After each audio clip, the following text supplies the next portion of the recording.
Hello students, welcome back to the Ratan's Ayurveda. I am Ratan, welcoming you all to our one shot video lecture series. तो हम लोगों ने संस्कृत का सारा syllabus discussion कर दिया था और वन शॉट लेक्चर खत्म कर दिया था, पार्ट वन का भी और पार्ट टू का भी। एक लेक्चर में एक था 45 मिनट का और एक घंटे के आसपास पूरा संस्कृत खत्म कर दिया है हम लोगों ने। और उसके बाद से अब हम लोग पदार्थ विज्ञान का भी वन शॉट वीडियो लेक्चर देखेंगे। लेक्चर थोड़ा लंबा हो जाएगा क्योंकि इसमें कुछ कुछ इंपॉर्टेंट टॉपिक्स हैं बड़े बड़े, जैसे द्रव्य हो गया, गुण हो गया, इसके बारे में हम लोग डिटेल एक्सप्लेनेशन करेंगे। लेकिन ये कंप्लीट है कि वन शॉट में पूरा तुम लोग का सिलेबस सारा पदार्थ विज्ञान का कवर हो जाएगा और जितना मैं पढ़ाऊंगा उसी में से तुम लोग के एग्जामिनेशन वगैरह में क्वेश्चन बनेंगे। तो चलिए without wasting any further time start करते हैं one shot video lecture of पदार्थ विज्ञान।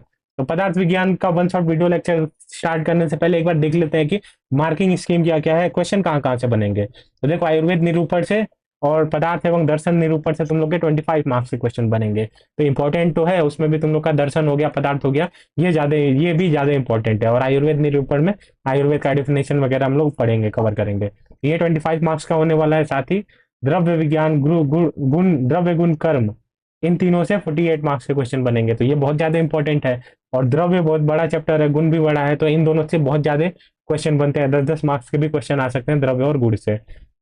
बाकी कर्म कर्म के बारे में भी हम लोग पढ़ेंगे और इन तीनों को मिला के 48 मार्क्स के क्वेश्चन बनेंगे। साथ ही ये देखो, सामान्य विशेष, समवाय और अभाव से मिला के 27 मार्क्स के क्वेश्चन बनेंगे। तो इनको भी देखना इंपॉर्टेंट है। तो चलिए स्टार्ट करते हैं वन शॉट वीडियो लेक्चर को। तो पदार्थ विज्ञान का वन शॉट वीडियो लेक्चर ये है फुल नोट्स के साथ। अगर नोट्स वगैरह चाहिए जो भी मैं पढ़ा रहा हूँ तो टेलीग्राम चैनल का लिंक डिस्क्रिप्शन में दे दूंगा, वहां से ज्वाइन कर लेना। संस्कृत वगैरह का जितना भी सिलेबस का पीडीएफ वगैरह था, सब कुछ मैंने टेलीग्राम पे प्रोवाइड कर रखा है, वहां से डाउनलोड कर सकते हो। तो चलो स्टार्ट करते हैं without wasting any further time. देखो, पदार्थ एवं आयुर्वेद निरूपण जो है हम लोग का फर्स्ट पार्ट है। तो फर्स्ट पार्ट से देखो क्या क्या क्वेश्चन बनता है, कौन कौन से टॉपिक है। तो देखो, पदार्थ शब्द की व्युत्पत्ति बताई गई है। क्या है? पदार्थ शब्द दो शब्दों से मिलकर बना हुआ है, पद प्लस अर्थ। पद का मतलब है शब्द या अक्षर होता है और अर्थ का मतलब है शब्द से ज्ञात होने वाली वस्तु।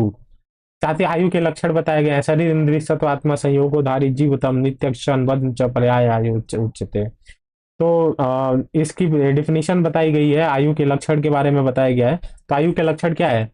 शरीर, इंद्रिय, सत्व यानी मन और आत्मा के संयोग को ही आयु बताया गया है।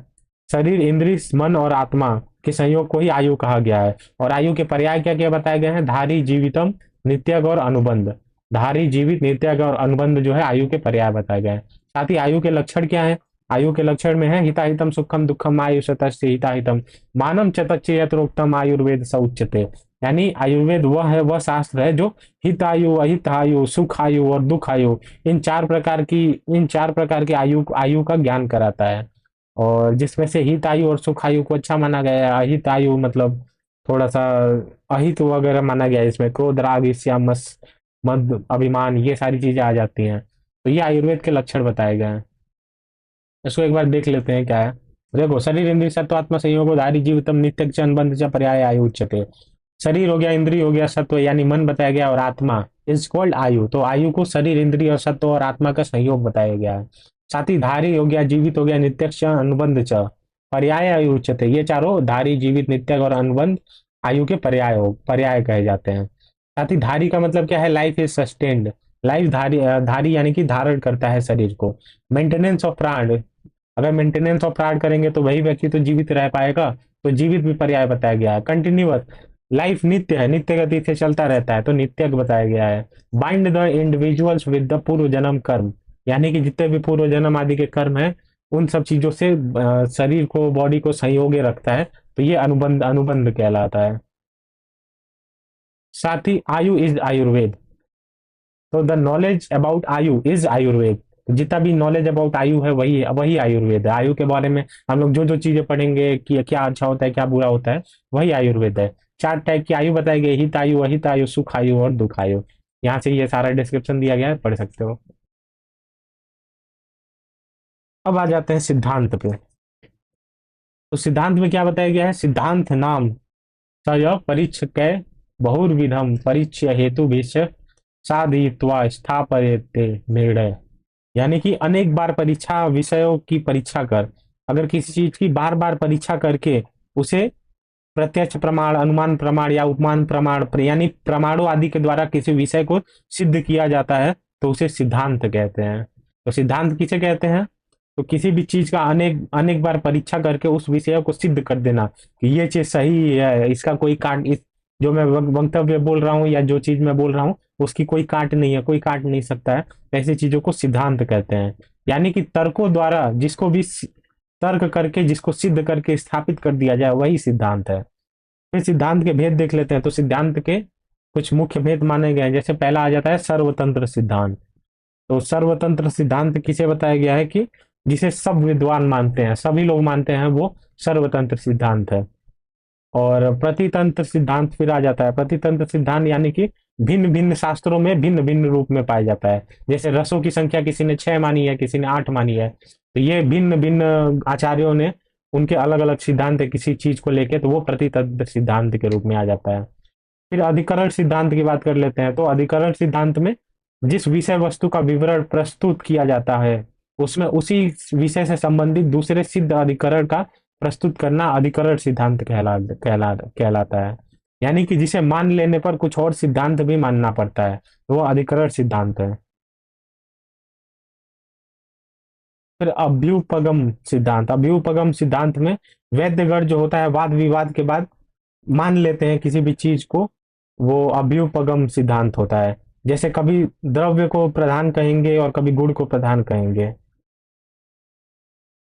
जैसे कोई भी बात अप्रमाणित है कि उसका कोई साक्ष्य वगैरह नहीं है, लेकिन वाद विवाद हो रहा है, तर्क वगैरह हो रहा है, तो उस समय वैद्यगण वाद विवाद के समय मान लेते हैं थोड़े समय के लिए। तो इसका एग्जाम्पल मैंने बता ही दिया कि कभी द्रव्य को प्रधान प्रधान कह लेते हैं और कभी गुण को प्रधान कहते हैं। तो ये जितने भी थे सिद्धांत के भेद थे। फिर और कौन कौन से सिद्धांत आ जाते हैं? पंच महाभूत सिद्धांत। तो पंच महाभूत सिद्धांत के बारे में पता ही, आकाश वायु अग्नि जल पृथ्वी। तो आकाश वायु अग्नि जल पृथ्वी, इन सभी चीजों के गुण वगैरह देख लेना तुम लोग। आकाश वायु अग्नि जल पृथ्वी हो गया। फिर आता है मेरे त्रिदोष सिद्धांत। तो त्रिदोष सिद्धांत यानी कि वात पित्त कफ आदि के बारे में, तो इनके गुण वगैरह देख लेना। तत्र रुक्षो लघु सीधा करल सूक्ष्म चलो अनिला पित्तम सस्नेति छोड़म लघु विस्करम चरम द्रवम। साथ ही कफ कहा जाता है श्रृंग सीधो गुरु मंद्रस लक्ष्मण स्तन स्थिर कफ। फिर इनके कार्य भी देख लेना। तो वात के कार्य क्या है? वात के कार्य उत्साह उच्छ्वास निश्वास चेष्टा वेग प्रवर्तने सम्य गत्या धातु नाम अक्षाणाम पाठवें च।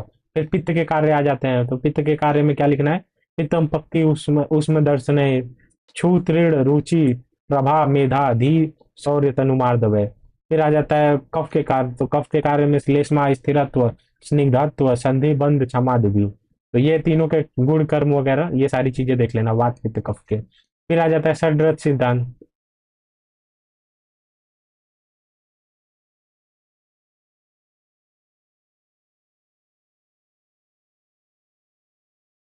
जैसे त्रिदोष में वात पित्त और कफ के जितने भी गुण गुण हो गए, कर्म वगैरह हो गए, वो सारी देख लेना। पंच महाभूत सिद्धांत में आकाश वायु अग्नि जल और पृथ्वी के बारे में देख लेना। फिर आ जाता है षड्रस सिद्धांत। तो षड्रस में आयुर्वेद में मधुर आदि रसों की संख्या 6 मानी गई है। कौन कौन सी 6 रसें मानी गई हैं? तो मधुर, अम्ल, लवण, कटु, तिक्त और कषाय। ये 6 रस माने गए हैं षड्रस सिद्धांत में। फिर धातु पोषण न्याय की बात आ जाती है। तो धातु पोषण सिद्धांत में क्या है? क्षीण, पहला है क्षीण दधि न्याय।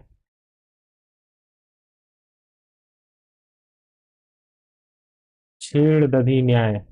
दूसरा आ जाता है केदारी कुल्या न्याय। केदारी कुल्या न्याय। और तीसरा सिद्धांत क्या आ जाता है? खले खले कपोत खले कपूर न्याय।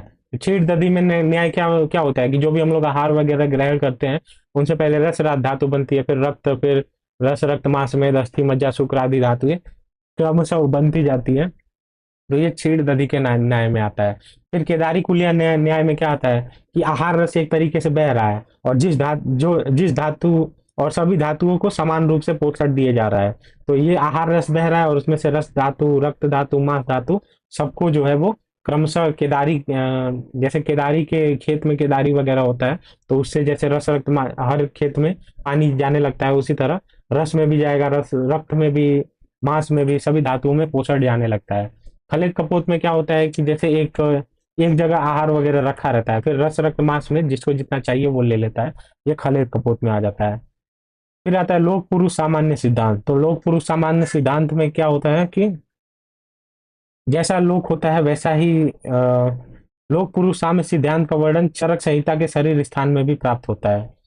और इसके अंदर क्या होता है कि जैसा हम लोक में जितने मूर्तिमान भाव है उतने ही भाव विशेष पुरुष में ही है। यानी कि जो अपने अंदर विद्यमान है, जैसे चाहे वो पंच महाभूत हो गया, त्रिदोष हो गया, षड्रस हो गया, जिस तरह अपने बॉडी में काम करते हैं उसी तरह हर एक चीज ब्रह्मांड में भी काम करती है। इसका एग्जाम्पल अभी हम लोग देखेंगे लोक पुरुष सिद्धांत के बारे में। चौथा है व्याधि तरूपीय सिद्धांत। व्याधि तरूपी सिद्धांत में क्या होता है कि इसको दो टाइप का बताया गया है, गुरु व्याधित और दूसरा है लघु व्याधि। तो गुरु व्याधित में क्या होता है कि कुछ व्यक्ति बड़ी व्याधि से ग्रस्त हैं, बहुत बड़ी उनको व्याधि हो चुकी है, लेकिन परंतु मन के बल पर, मन के बल के और शरीर मन के बल के और शरीर के उत्तम भाव से युक्त होने के कारण छोटी व्याधि से ग्रस्त हुए से प्रतीत है। यानी कि गुरु व्याधित में क्या हो गया, उनको व्याधि तो गुरु है, बहुत बड़ी व्याधि है, दिख रहा होगा, बहुत बड़ी व्याधि है, लेकिन उनका सत्व मजबूत है, उनका मन मजबूत है, उनका शरीर का बल मजबूत है, उत्तम भाव से उक्त हैं वो, जिनके कारण ऐसा प्रतीत होता है कि वो बहुत छोटी सी बीमारी से ग्रसित हैं। लेकिन लघु व्याधि में क्या होता है, कुछ व्यक्ति छोटी व्याधि से ग्रस्त होते हैं, परंतु मन उनका कमजोर होता है, बल कमजोर होता है, शरीर में हीन भाव की प्रबलता रहती है, जिसके कारण ऐसा प्रतीत होता है कि वो बहुत बड़ी व्याधि से ग्रसित है। यानी गुरु व्याधि में क्या हो गया कि वो व्यक्ति गुरु व्याधि, बहुत बड़ी व्याधि उसको हुई है, बहुत बड़ा रोग हुआ है, लेकिन ऐसा लग रहा है कि उसको कुछ हुआ ही नहीं है। और लघु व्याधि में ऐसा लगता है कि वह बहुत मतलब उसको बीमारी तो छोटी हुई है, लेकिन ऐसा लगता है कि बहुत बड़ी बीमारी हुई है। ये लघु व्याधि के अंतर्गत आता है। नेक्स्ट स्लाइड देखते हैं क्या है। इसमें देखो रिलेशन पूछ रहा है, तो रिलेशन बार बार मतलब कई बार पूछा जाता है, तो पंच महाभूत और रसों का रिलेशन देख लेते हैं सबसे पहले। तो पंच महाभूत को इसकी ट्रिक मैं बता देता हूँ कैसे याद करना है। तो देखो, पंच महाभूत यानी आकाश वायु अग्नि जल पृथ्वी हो गया, और रस कितने हो गए, षड रस, 6 रस हो गए, मधुर अम्ल लवण कटु तिक्त कषाय। तो इनको याद कैसे करना है, तो देखो सबसे पहले ऐसे आकाश वायु अग्नि जल पृथ्वी ऐसे लिख लेना है, ठीक है, और उसके बाद से ऐसे क्रमशः बनाते जाना है। पृथ्वी और जल मिला के मधुर रस हो गया, फिर पृथ्वी और अग्नि मिला के अम्ल रस हो गया,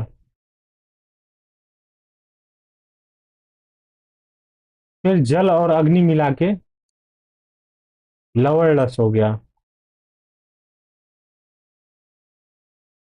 फिर अग्नि वायु कटु रस हो गया, वायु आकाश तिक्त रस हो गया, पृथ्वी और वायु कषाय रस हो गए। तो ऐसे ट्रिक बना लेते हैं। तो देखो कैसे ट्रिक काम कर रहा है। तो सबसे पहले आकाश वायु अग्नि जल पृथ्वी एक सीक्वेंस में लिख लेंगे, फिर नीचे से बढ़ना चालू करेंगे अगर रस पूछा हुआ है तो। पहले ये हुआ मधुर, फिर अम्ल, दो हो गए, फिर जल और अग्नि लवण हो गया, अग्नि वायु, वायु आकाश तिक्त हो गया, और लास्ट में वायु और पृथ्वी जो हो गया वो कषाय रस हो गया। तो ऐसे पंच महाभूत और रसों का भौतिक संगठन लिखना है। तो 2-4 बार ऐसे लिख के प्रैक्टिस करोगे, एरो बना के तुरंत याद हो जाएगा। फिर रस और दोष के बीच में रिलेशन देख लेते हैं।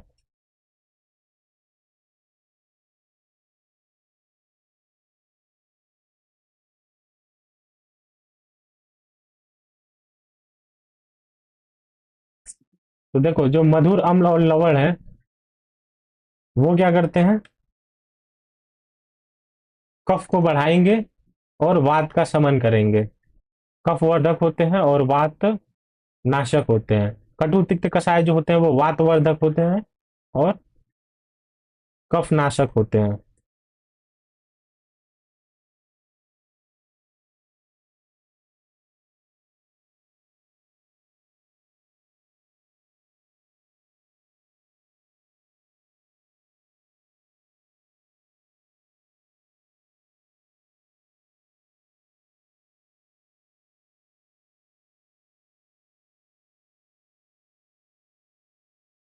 अम्ल लवण कटु क्या करेंगे, पित्त को बढ़ाएंगे, यानी कि बाकी मधुर और तिक्त कषाय जो है वो पित्त का नाश करेंगे। तो ऐसे हम लोग याद कर सकते हैं, याद करने की ट्रिक है। तो देखो पहले मधुर अम्ल लवण कटु तिक्त कषाय से एक सीक्वेंस में लिख लेंगे, और उसके बाद से मधुर अम्ल लवण में कफ को बढ़ाएंगे, वात को कम करेंगे, और उसके बाद से कटु तिक्त कषाय जो है वो वात को बढ़ाएंगे, कफ को कम करेंगे, और अम्ल लवण और कटु जो है वो पित्त को बढ़ाएंगे, यानी मधुर तिक्त कषाय जो है वो पित्त को कम करेंगे। तो ऐसे याद कर सकते हैं हम लोग। फिर आ जाता है दोष और महाभूत में रिलेशन। तो दोष कौन कौन से हैं? वात, पित्त और कफ दोष हैं। और महाभूत से रिलेशन हम लोग को देखना है, तो महाभूत की बात करते हैं तो ऐसे एक सीक्वेंस में लिखना स्टार्ट करेंगे। वात जो है वायु प्लस आकाश, पित्त जो है उसमें अग्नि महाभूत प्रदान होता है, कफ जो होता है वो जल प्लस पृथ्वी। तो देखो आकाश तो नहीं है, वायु, अग्नि, सॉरी, वायु और आकाश। वात जो होता है वायु और आकाश महाभूत होता है, पित्त पित्त में अग्नि महाभूत होता है, और कफ में जल प्लस पृथ्वी महाभूत होते हैं। तो ये सारी चीजें हैं। चलो ठीक है। आयुर्वेद में धातु पोषण से संबंधित तीन न्यायों का वर्णन प्राप्त होता है। छीड़ दधी न्याय, केदारी कुलिया न्याय और खलित कपोत न्याय। तो बता दिया छीड़ दधी में क्या होता है, रस रक्त मांस में दस्ती मज्जा शुक्र। केदारी कुलिया में क्या होता है तुम्हारा कि एक क्यारी जाती है, जैसे खेत में जाती है, और रस रक्त मांस में हर जगह प्रॉपर जितना भी अमाउंट में चाहिए वो जाते जाता है। खलित कपोत न्याय में एक जगह तुम्हारा आहार जो भी आहार बनता है वो इकट्ठा होता है, और जिसको जितना चाहिए वो लेते जाता है। चलो फिर बात आ रही थी कि लोकगत लोकगत भाव और पुरुषगत भाव। तो लोक पुरुष साम्य सिद्धांत में क्या था, जैसा जैसा बॉडी हम लोग की है वैसा ही ब्रह्मांड भी बना हुआ है। तो हम लोग की बॉडी जैसे जो जो भी चीज हम लोग की बॉडी के अंदर है वही ब्रह्मांड में भी विद्यमान है। तो पृथ्वी का लोग पुरुषगत भाव मूर्ति है, आपका क्लेद है, अग्नि का संताप है, वायु का प्राण है। तो ये सीक्वेंस एक बार देख लेना है, लोकगत भाव और पुरुषगत भाव। जैसे कृत युग बाल्यावस्था है, त्रेता युग युवावस्था से रिलेट किया गया है, द्वापर युग वृद्धावस्था से, कलयुग रोगावस्था से, और युगान मृत्यु है। तो जैसा लोक वैसा पुरुष। फिर इसके बारे में बता ही दिया मैं, गुरु गुरु व्याधि तो लघु व्याधि। कोई व्यक्ति जो है बड़ी व्याधि से तो ग्रस्त है, परंतु मन बल एवं शरीर के उत्तम भाव से युक्त होने के कारण ऐसा लगता है कि वो बहुत छोटी सी व्याधि से ग्रसित है। लघु व्याधि में व्यक्ति को छोटी व्याधि है, लेकिन उसका मन बल एवं शरीर का हीन हीन भाव है, कमजोर है वो, तो ऐसा लगता है कि वो बहुत बड़ी व्याधि से ग्रस्त है। तो ये सारी चीजें थी। अब आ जाते हैं दर्शन निरूपण पे। तो दर्शन को खत्म करते हैं। चलो आइए, दर्शन में क्या बताया गया? दर्शन शब्द की व्युत्पत्ति। दर्शन शब्द दृश्य प्रेक्षणे धातु में ल्यूट प्रत्यय लगाकर बना है। दर्शन का शब्द सा अर्थ है जिसके द्वारा देखा जाए। दर्शन का लक्षण बताया गया है, दृश्यते यथार्थ तत्व अनेन इति दर्शनम, यानी कि जो शास्त्र यथार्थ तत्व को समझने का दृष्टिकोण प्रदान करता है वही दर्शन है। दर्शन के वेद दो टाइप के बताए गए, आस्तिक दर्शन एवं नास्तिक दर्शन। दो जो दर्शन वेदोवादी के बारे में मानता है, वेदों को मानता है, जितने भी चारों वेद है चारों वेदों को मानता है, उसके साथ साथ आत्मा को मानता है, पुनर्जन्म में विश्वास करता है, ये सारी क्वालिटी आस्तिक दर्शन की हो गई। और इसमें से कोई क्वालिटी ना मिले तो वो नास्तिक दर्शन के अंतर्गत आता है। तो ये भारतीय दर्शन है। अब इनका हाँ एक बार देख लेते हैं कौन कौन से दर्शन है और उनके क्या क्या ट्रिक हैं। तो देखो प्रमुख दर्शन जो है बताए गए हैं वो उनकी सबसे पहले है न्याय दर्शन, फिर सांख्य दर्शन, वैशेषिक दर्शन, योग दर्शन, चारवाक दर्शन, उत्तर मीमांसा दर्शन, पूर्व मीमांसा दर्शन। इसको याद करने की ट्रिक देख लेते हैं एक बार। नए गौतम से कपिल ने वैश्विक योग पथ की चर्चा की, उसके उसके बाद पूजा की है, ऐसा कर लो।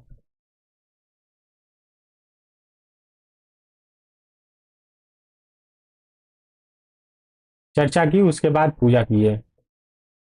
तो ट्रिक कैसे याद करनी है? तो देखो नए गौतम यानी कि न्याय दर्शन में गौतम प्रवर्तक थे, से कपिल सांख्य दर्शन कपिल मुनि, वैश्विक वैश्वी धन क यानी वैशेषिक दर्शन का कणाद मुनि, योग पद योग प्लस पद योग दर्शन पतंजलि, चर्चा च चा तो च से चारवाक दर्शन हो गया, और चा से चारवाक इनके प्रवर्तक हो गए जिन्होंने इनका प्रचार प्रसार किया।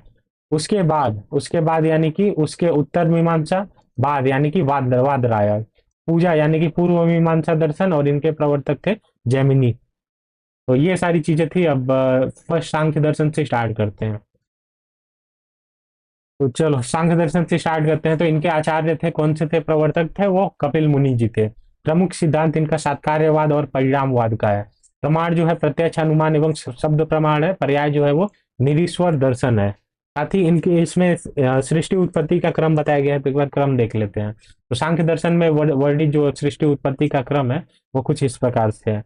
सबसे पहले प्रकृति बनता है, पुरुष बनता है, प्रकृति प्लस पुरुष दोनों मिलके महत अथवा बुद्धि का निर्माण करते हैं।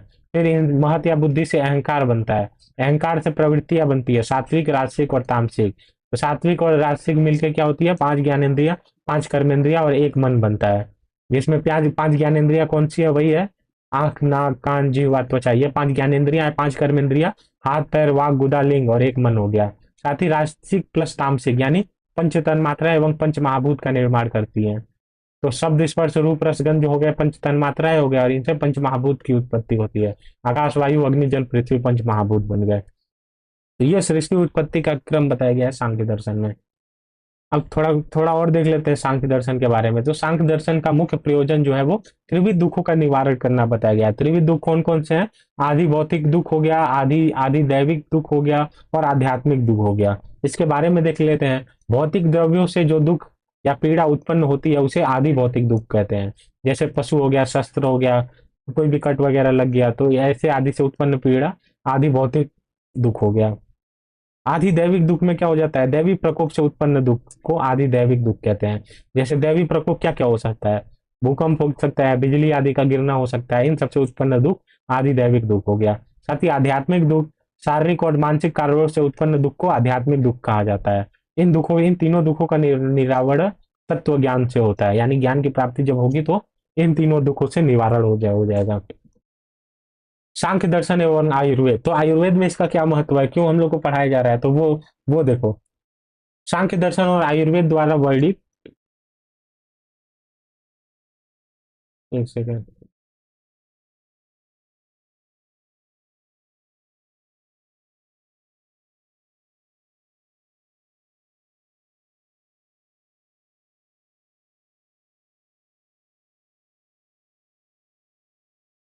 सांख्य दर्शन एवं आयुर्वेद द्वारा वर्णित सृष्टि का विकास क्रम में साम्यता प्रतीत होती है। इसके साथ साथ और क्या बताया गया है कि सांख्य दर्शन और आयुर्वेद दोनों ने प्राण आदि 5 वायु का वर्णन किया गया है। तो समानता और आयुर्वेद में क्या क्या योगदान है वो सारी चीजें देख रहे हैं। सांख्य और आयुर्वेद दोनों ने त्रिगुण सिद्धांत को माना है। सांख्य का सात कार्यवाद और आयुर्वेद का कार्य कारण सिद्धांत एक ही मत के प्रतीत होते हैं। प्रत्यक्ष के 8 बाधा कारणों का वर्णन सांख्य और आयुर्वेद दोनों दोनों द्वारा किया गया है। आयुर्वेद द्वारा माने गए सभी प्रमाणों का अंतर्भाव सांख्य ने 3 ही प्रमाणों में कर दिया है। 3 प्रमाण कौन कौन से हैं, प्रत्यक्ष प्रमाण, अनुमान प्रमाण और शब्द प्रमाण। विविध दुखों का वर्णन सांख्य एवं आयुर्वेद दोनों शास्त्रों ने किया है। इस तरह हम लोग का सांख्य दर्शन खत्म हो जाता है। अब आ जाते हैं नेक्स्ट दर्शन, योग दर्शन पे। तो योग दर्शन के प्रवर्तक आचार्य जो है वो पतंजलि ऋषि हैं। इसके साथ साथ प्रत्यक्ष, अनुमान और शब्द प्रमाण को माना गया है। पर्याय क्या है इनके, शेषवर सांख्य और पातंजल दर्शन। इन्होंने क्या है, तत्व के बारे में बात करें तो तत्व में इन्होंने 25 तत्व वही पुराने वाले ही माने हैं। पुरुष, प्रकृति, महत, अहंकार, मन, पंच ज्ञानेन्द्रिया, पंच कर्मेंद्रिया और पंच तन्मात्राएं के साथ पंच महाभूत। लेकिन इन्होंने एक 26वां तत्व भी माना है जो कि ईश्वर है। फिर मेन पॉइंट की बात कर लेते हैं। इसमें मेन पॉइंट क्या क्या है। 26वां तत्व तो ईश्वर को माना ही है। साथ ही साथ अष्टांग योग की बात इन्होंने किया, अष्टांग योग का वर्णन किया है। और अष्टांग योग में देखो क्या क्या आता है, यम नियम आसन प्राणायाम प्रत्याहार ध्यान धारणा धारणा ध्यान समाधि। तो ये अष्टांग योग के अ, जो भी योग है, योग दर्शन के अनुसार जो योग के 8 अंग है वो बताया गया है, यम नियम आसन प्राणायाम प्रत्याहार धारणा ध्यान समाधि। और उसमें भी देखो क्या बताया गया है, यम 5 होते हैं। यम 5 होते हैं, अहिंसा, सत्य, अस्तेय, ब्रह्मचर्य, अपरिग्रह। नियम भी 5 होते हैं, शौच, संतोष, तप, स्वाध्याय और ईश्वर प्राणिधान। आसन के बारे में बताया गया, आसन के द्वारा निश्चिलता एवं सुख की प्राप्ति होती है। प्राणायाम के बारे में क्या बताया गया है, श्वास और प्रश्वास की गति की श्रृंखलता को प्राणायाम कहते हैं। फिर प्रत्याहार के बारे में देख लो। प्रत्याहार के बारे में क्या बताया गया, इंद्रियों की अपने अपने विषयों के साथ संबंध होने से चित्त स्थिति के समान स्थिति होने को प्रत्याहार कहते हैं। इंद्र विजय की स्थिति को भी प्रत्याहार कहते हैं। धारणा में क्या बताया गया है, भ्रू मध्य, नासिकाग्र बांधना, लगना आदि धारणा कहलाता है। ध्यान में धारणा के ज्ञान का एक सा होना ध्यान है। समाधि, समाधि पता ही है क्या होता है, जो अंतिम स्वरूप है इसका समाधि है। फिर अष्टयोगिक सिद्धियों के बारे में बताया गया है, आई थिंक प्रॉपरली क्लियर होगा। कौन कौन सी है? अणिमा, लगिमा, महिमा, प्राप्ति, प्राकाम्य, वशित्व, ईशित्रित्व, यत्र कामा, वसायित्व। तो ये अणिमा क्या है? अपने शरीर को सूक्ष्म कर सकना, अणिमा। लगिमा क्या है? अपने शरीर के बोझ को हल्का कर सकना, लगिमा। महिमा क्या है? अपने शरीर को फैलाव में बड़ा कर सकना, यानी कि फैलाव में बड़ा कर सकना, महिमा हो गया।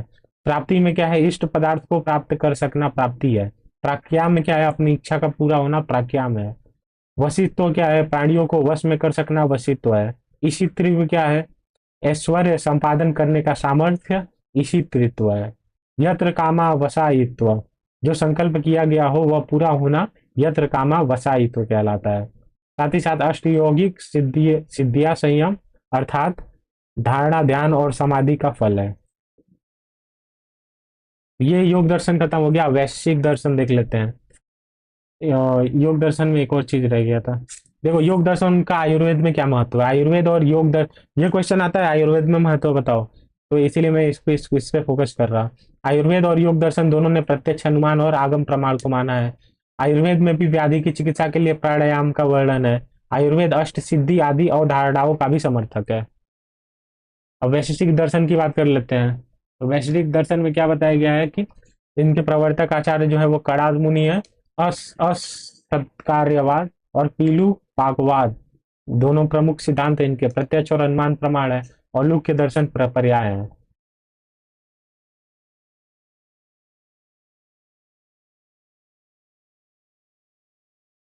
देखो इसमें षट पदार्थों का वर्णन है। षट पदार्थ कौन कौन से हैं? द्रव्य, गुण, कर्म, सामान्य, विशेष और समवाय। वैश्विक दर्शन में षट पदार्थों का वर्णन है।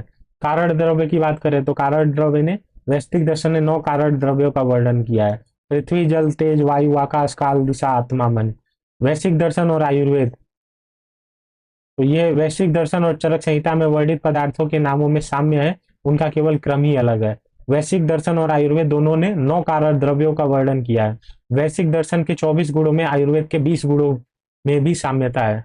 वैश्विक दर्शन के परमाणुवाद एवं पीलू पाक और का प्रभाव आयुर्वेद के अनेक सिद्धांतों पर दिखता है। वैश्विक दर्शन द्वारा माने गए प्रत्यक्ष और अनुमान प्रमाण का वर्णन आयुर्वेद में भी मिलता है। तो ये आयुर्वेद से जितनी भी समानताएं थी वो दिया गया है। फिर देख लेते हैं परमाणुवाद होता क्या है। वैश्विक दर्शन के अनुसार विश्व की सभी वस्तुएं, कार्य द्रव्य, 4 महाभूत पृथ्वी, जल, अग्नि, वायु के परमाणु से ही बनी हुई है। यानी कि आकाश इसमें शामिल नहीं होता है। पृथ्वी, जल, अग्नि, वायु, तो ये जितने भी महाभूत है, 4 महाभूत है, इनसे ही दुनिया की सभी चीजें बनी हुई है। आकाश में यहाँ इसलिए नहीं बताया गया क्योंकि वह नित्य एवं विभू होता है, तो ये पढ़ लेना। फिर कर्म विवेचन की बात करें तो कर्म का विस्तार से वर्णन किया गया है। क्या क्या बताया गया है? इनके कर्म के 5 प्रकार माने जाते हैं। उत्क्षेपण, अपक्षेपण, आकुंचन, प्रसरण एवं गमन। उत्क्षेपण यानी कि ऊपर की तरफ ट्रेवल करना। अपक्षेपण यानी कि नीचे की तरफ ट्रेवल करना। आकुंचन यानी कि कॉन्ट्रैक्ट करना। प्रसारण यानी कि रिलैक्स यानी कि फैलना। गमन यानी कि कहीं भी चारों तरफ किसी भी टाइप की गति। फिर पीलू पाक में क्या है कि पीलू का अर्थ परमाणु हो गया है, पाक का अर्थ पाकज हो गया है, यानी कि मेनली मेटाबॉलिज्म से रिलेटेड बात करते हैं हम लोग पीलू पाक की अवस्था में। फिर प्रमाण वर्णन दिया गया है। प्रत्यक्ष एवं अनुमान प्रमाण को माना है, बता ही दिया मैं। फिर 24 गुण माने गए हैं। कौन कौन से 24 गुण है? रूप, रस, गंध, स्पर्श, संख्या, परिमाण, पृथक, संयोग, विभाग, परत्व, अपरत्व, बुद्धि, सुख, दुख, इच्छा, द्वेष, प्रयत्न। ये 17 गुण है और इनके साथ साथ गुरुत्व, द्रवत्व, स्नेह, शब्द, धर्म, अधर्म और संस्कार, ये सातों गुणों मिला के टोटल 24 यानी 24 गुण बताए गए हैं इसमें। फिर आ जाते हैं न्याय दर्शन में। तो न्याय दर्शन में क्या है? आचार्य प्रवर्तक गौतम ऋषि है। प्रमुख सिद्धांत है असत कार्यवाद, पिठर पाकवाद। प्रमाण कौन कौन थे? ये चारों प्रमाण आ गए। प्रत्यक्ष, अनुमान, शब्द और उपमान। अभी तक 3 या 2 चल रहे थे, अब चारों प्रमाण आ गए। प्रत्यक्ष, अनुमान, शब्द और उपमान प्रमाण न्याय दर्शन ने माने हैं। पर्याय की बात कर रहे हैं तो आन्वीक्षिकी विद्या और तर्क विद्या, तो ये विद्याएं बताई गई हैं पर्याय के रूप में। तो न्याय दर्शन पे हम लोग पहुंच चुके थे। और न्याय दर्शन में और फिर क्या है? इन्होंने 16 सत पदार्थों को माना है। 16 सत पदार्थों को कौन कौन सा माना है तो मैं एक बार बता देता हूँ। प्रमाण, प्रमेय, संचय, प्रयोजन, दृष्टांत, सिद्धांत, अव्यय, तर्क, निर्णय, वाद, जल्प, विटंडा, हेत्वाभास, छल, जाति, निग्रह स्थान। और इन सारे जो भी है 16 सठ पदार्थों को माना है इन्होंने। फिर 12 प्रमेयों का वर्णन किया है। तो 12 प्रमेय कौन कौन से हैं? आत्मा, शरीर, इंद्रिय, अर्थ, बुद्धि, मन, प्रवृत्ति, दोष, प्रेत्य भाव, फल, दुख और अपवर्ग। ये 12 प्रमेय बताए गए हैं। साथ ही 4 सिद्धांत बताया गया है। सर्वतंत्र सिद्धांत, प्रतितंत्र सिद्धांत, अधिकरण और अभ्युपगम। साथ ही 5 हेत्वाभास बताए गए हैं। 5 हेत्वाभास का वर्णन है इस न्याय दर्शन में। वो क्या है? स्व व विचार, साथ ही साथ विरुद्ध, प्रकर्ष, प्रकड़म सम यानी कि सत, सत प्रतिपक्ष, साध्य सम, असिद्ध और कालातीत बाधित। ये 5 हेतुआभास का वर्णन किया गया है। एक बार बस बोल दे रहा हूँ, सुनते जाओ, बस इतना कोई ध्यान नहीं देना है। 3 छल बताया गया, वाक छल हो गया, सामान्य छल हो गया और उपचार छल हो गया। ये इंपॉर्टेंट है, न्याय दर्शन का आयुर्वेद में क्या उपयोग है। तो न्याय दर्शन और चरक संहिता में वर्णित सिद्धांत के भेदों में साम्य है। न्याय दर्शन और आयुर्वेद दोनों ने छल के भेदों का वर्णन किया है। चरक संहिता में ने छल के 2 भेद बताए हैं, जबकि न्याय सूत्र में 3 प्रकार के छल का वर्णन किया गया है। तो जो छल बताया ना, 3 प्रकार के छल, वाक छल, सामान्य छल और उपचार छल, ये 3 प्रकार के छल का वर्णन न्याय दर्शन में किया गया है। न्याय दर्शन द्वारा माने गए प्रत्यक्ष, अनुमान और उपमान और शब्द प्रमाण के वर्णन आयुर्वेद में भी प्राप्त होते हैं। तो मैंने बोला ना, इसमें चारों प्रमाण है, प्रत्यक्ष, अनुमान, उपमान और शब्द। ये प्रमाणों का वर्णन जो है वो आयुर्वेद में भी किया गया है। न्याय दर्शन के बाद जल्प और विटंडा का वर्णन आयुर्वेद में भी प्राप्त होता है। तो ये सारी समानताएं थी या उपयोग था। फिर आ जाते हैं पूर्व मीमांसा में। तो पूर्व मीमांसा के आचार्य प्रवर्तक जैमिनी थे। कर्म विपाकवाद प्रमुख सिद्धांत था। प्रत्यक्ष, अनुमान, शब्द, उपमान और अर्थापत्ति। पर्याय में क्या आ जाता है? मीमांसा द्वादश लक्षणी।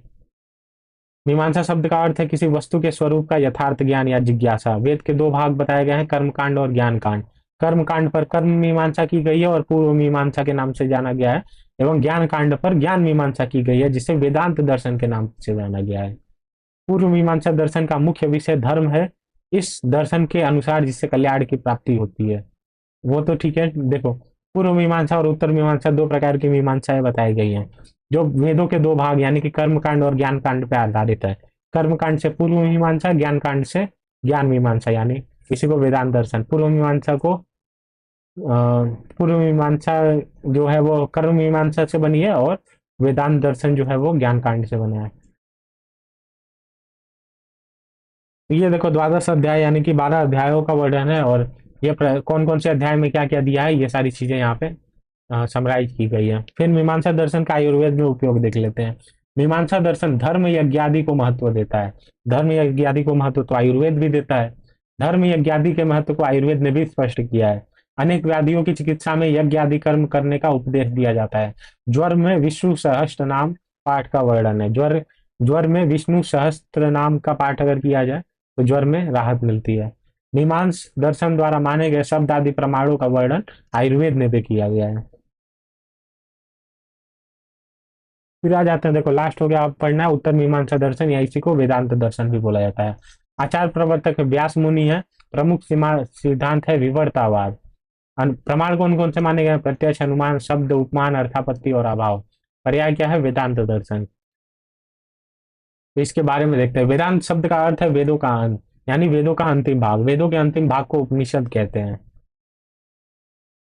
तो इसका जो भी है इसके भी अध्याय वगैरह दिए गए हैं। प्रथम अध्याय, द्वितीय अध्याय, तृतीय अध्याय, 4 अध्याय। तो इनके बारे में एक बात आती है, तो बताता हूँ मैं।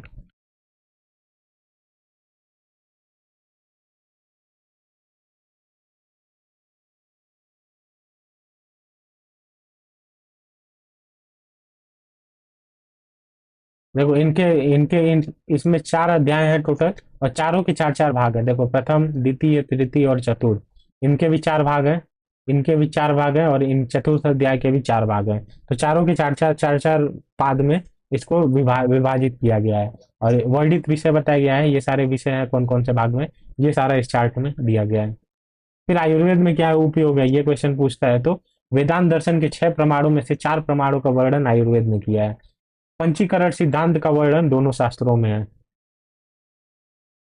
फिर आ जाता है नास्तिक दर्शन। नास्तिक दर्शन से वैसे तो ज्यादा क्वेश्चन नहीं बनते हैं, लेकिन एक बार बता देता हूँ मैं। तो नास्तिक दर्शन में देखो क्या कौन कौन से मेन दर्शन है।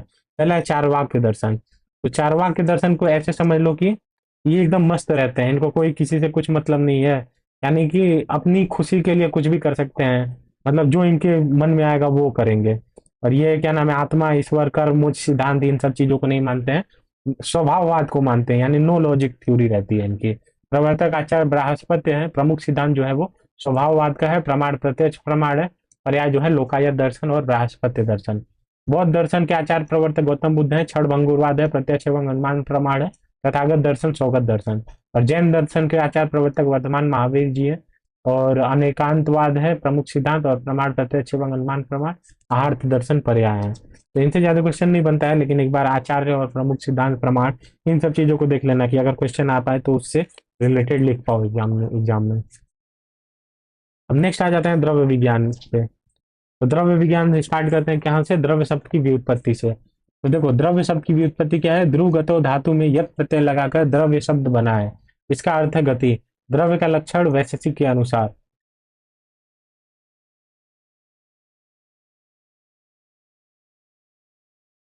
देखो द्रव्य का लक्षण वैशेषिक के अनुसार क्या क्या है, क्रिया गुणवत समवायी कारण मिति द्रव्य लक्षणम, यानी कि क्रिया और गुण युक्त एवं समवायी कारण ये द्रव्य के लक्षण हैं। तो इसका मैंने संस्कृत वाले सेकेंड अध्याय में भी फॉर्मूला दिया था, ऐसे इसको बोल सकते हैं। देखो द्रव्य में कर्म प्लस गुण समाये रहते हैं, समवाय संबंध। तो देखो द्रव्य में कोई भी अगर द्रव्य हो गया, कोई भी औषधि हो गया, तो उसके उसका कोई ना कोई उसके अंदर गुण होगा। जैसे मधुर रस, रक्त रस वगैरह हो सकता है, मधुर अम्ल लवण खट्टा तीखा कषाय, उसका कुछ काम होगा, यानी कि कोई ना कोई डिजीज में हेल्पफुल होगा। तो द्रव्य के अंदर कर्म एवं गुण जो होता है वो समवाय रहते हैं, तभी तो द्रव्य द्रव्य रहता है। तो ये नीचे के भी श्लोक से यही बोल रहे हैं, यत्रा सीता कर्म गुणा कारणम समवाय, यानी कि कर्म और गुण जिसमें समवाय संबंध से आश्रित हो और जो द्रव्य गुण और कर्म का समवाय कारण हो उसे द्रव्य कहते हैं। ये भी इसमें भी यही बात बोल रहा है, द्रव्य लक्षणम तु क्रिया गुणवत समवाय कारणम इति।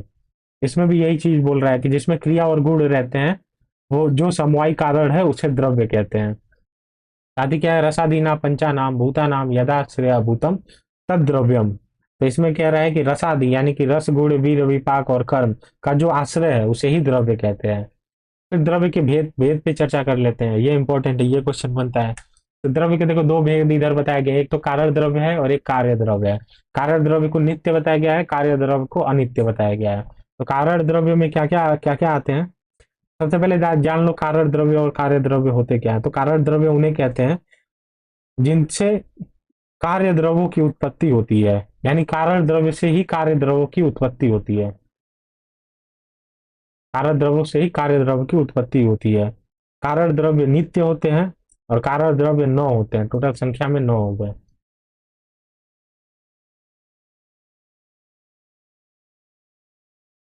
9 कौन कौन से हो गए, खादिन खादिन्यात्मा मन कालो दिशस्य द्रव्य संग्रह, यानी ख आदि आकाश वायु अग्नि जल पृथ्वी इन सब के परमाणु जो है वो हो गए। फिर काल दिशा आत्मा और मन ये कारण द्रव्य बताए गए। कार्य द्रव्य क्या है, ये कारण द्रव्य से ही उत्पन्न होंगे और इनके अंदर क्या है, महाभूत आदि आ जाएंगे। आकाश जल अग्नि पृथ्वी महाभूत और इनसे चेतन द्रव्य अचेतन द्रव्य। एक बार देख लेते हैं क्या है ये चार्ट। देखो द्रव्य के दो भेद बताए गए, कार्य द्रव्य नित्य होता है, कार्य द्रव्य अनित्य होता है। कार्य द्रव्य में बता ही दिया कि आकाश वायु अग्नि जल पृथ्वी के परमाणु आते हैं। काल दिशा आत्मा मना, आदिन्य आत्मा मना कालो दिशा द्रव्य संग्रह, इसका श्लोक याद कर लेना। कार्य द्रव्य अनित्य होता है, इसके अंदर आते हैं पृथ्वी जल अग्नि और वायु महाभूत। इसमें भी दो टाइप के होते हैं, दो टाइप के हो सकते हैं, एक तो से इंद्रिय यानी कि चेतन द्रव्य और निरी इंद्रिय यानी अचेतन द्रव्य। तो अचेतन द्रव्य के अंदर जो है वो खनिज आदि आ जाता है, खनिज और कृत्रिम भी हो सकता है, और उसमें भी धातु हो सकता है अधातु हो सकता है। तो खनिज आदि में क्या आ सकता है कि जो भी पृथ्वी के अंदर खोद के निकाला जाता है, जैसे लोहा हो गया, तांबा हो गया, ये सारी चीजें खनिज के अंतर्गत आती हैं। और कृत्रिम के अंदर प्लास्टिक वगैरह का एग्जाम्पल ले सकते हो। साथ ही धातु और अधातु जानते ही हो, मेटल और नॉन मेटल। फिर चेतन द्रव्य की बात कर लेते हैं। चेतन द्रव्य में यानी कि से इंद्रिय, इसमें क्या होता है, अंतश्चेतन और बाह्य आभ्यंतर चेतन। तो अंतश्चेतन के अंतर्गत जो आता है वो वनस्पति वानस्पति औषध और विरुच आ जाता है।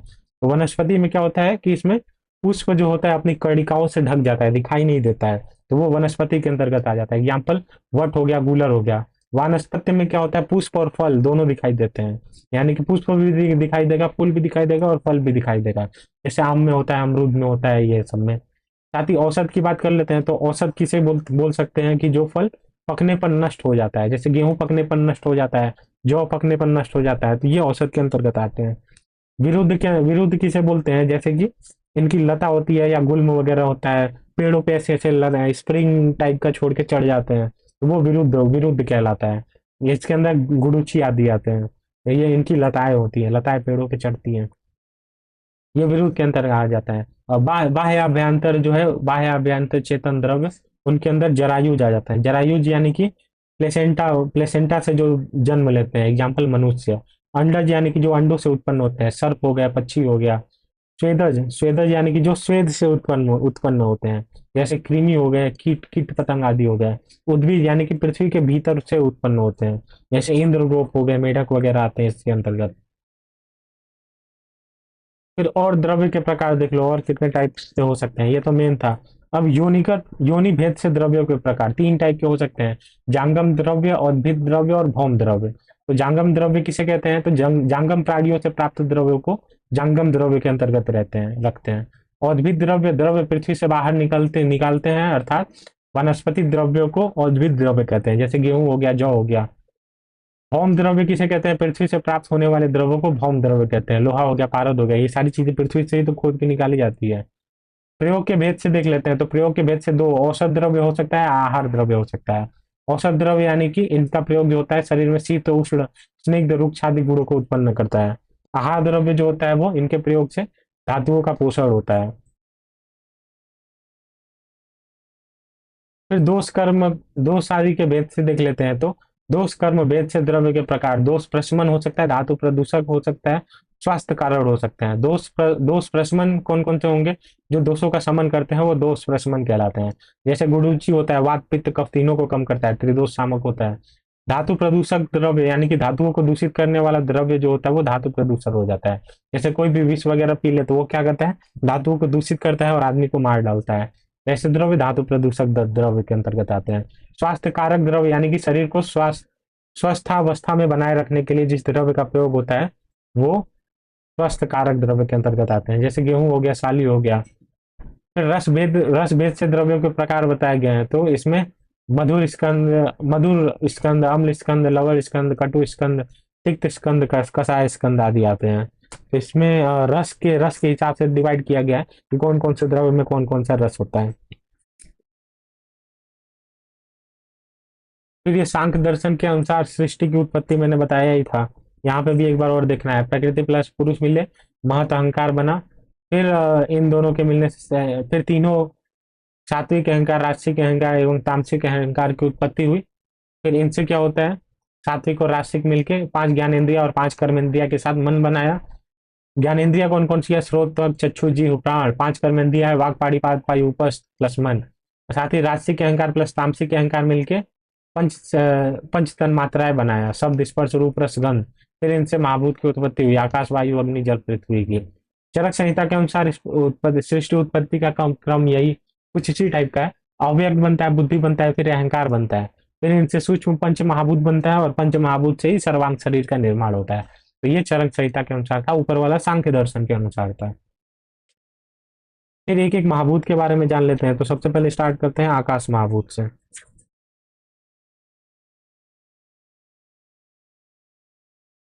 तो आकाश महाभूत के बारे में क्या क्या बताया गया है। आकाश दीप्तो धातु से आकाश शब्द बना है। साथ ही आकाश के पर्याय एक बार देख लेना, गगन हो गया, नब्द हो गया, व्योम हो गया।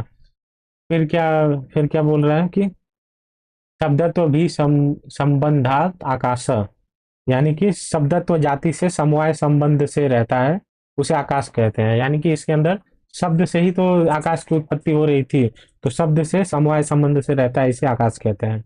फिर नेक्स्ट श्लोक है, इसके अंतर्गत बताया गया है कि आकाश में शब्द गुण रहता है। आकाश जो है वो एक है, विभु है एवं नित्य है। एक है, विभु है, एक है, विभु है और नित्य है आकाश। साथ ही नेक्स्ट है तत्र आकाश्य, आकाश्य गुणा शब्द संख्या परिमाण पृथक तो संयोग विभाग। इसमें टोटल 6 गुण बताए गए हैं। आकाश के 6 गुण कौन कौन से हैं, शब्द संख्या परिमाण पृथकत्व, संयोग और विभाग। शब्द, संख्या, परिमाण, पृथक, संयोग और विभाग 6 गुण बताए गए हैं। फिर सत्व की बात करते हैं तो आकाश महाभूत में सत्व गुण की प्रधानता होती है। फिर बात कर लेते हैं तो आकाशात्मक भाव क्या क्या है। तो आकाशात्मक भाव में शब्द, स्रोत, लाघवता, सूक्ष्मता एवं विवेक आ जाता है। शब्द, स्रोत, लाघवता, सूक्ष्मता एवं विवेक आ जाता है। ये सारे आकाश महाभूत के भाव हैं। फिर वायु की बात कर लेते हैं तो वायु वा गति गंधेयो रीति धातु। फिर है, इसका अर्थ है मतलब गति करना। रूप रहित स्पर्शवान वायु।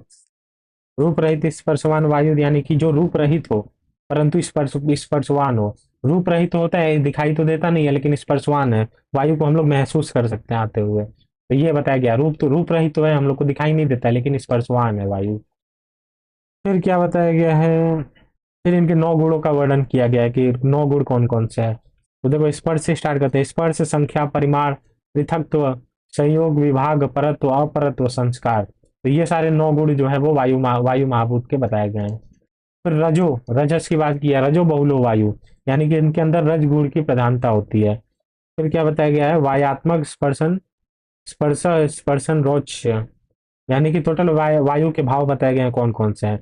तो वायु के भाव है स्पर्श, स्पर्शन, इंद्रिय, रुक्षता, प्रेरणा, धातु व्यूहन। ये सारे जो भी हैं वो वायु के भाव हैं। अग्नि महाभूत की बात कर लेते हैं।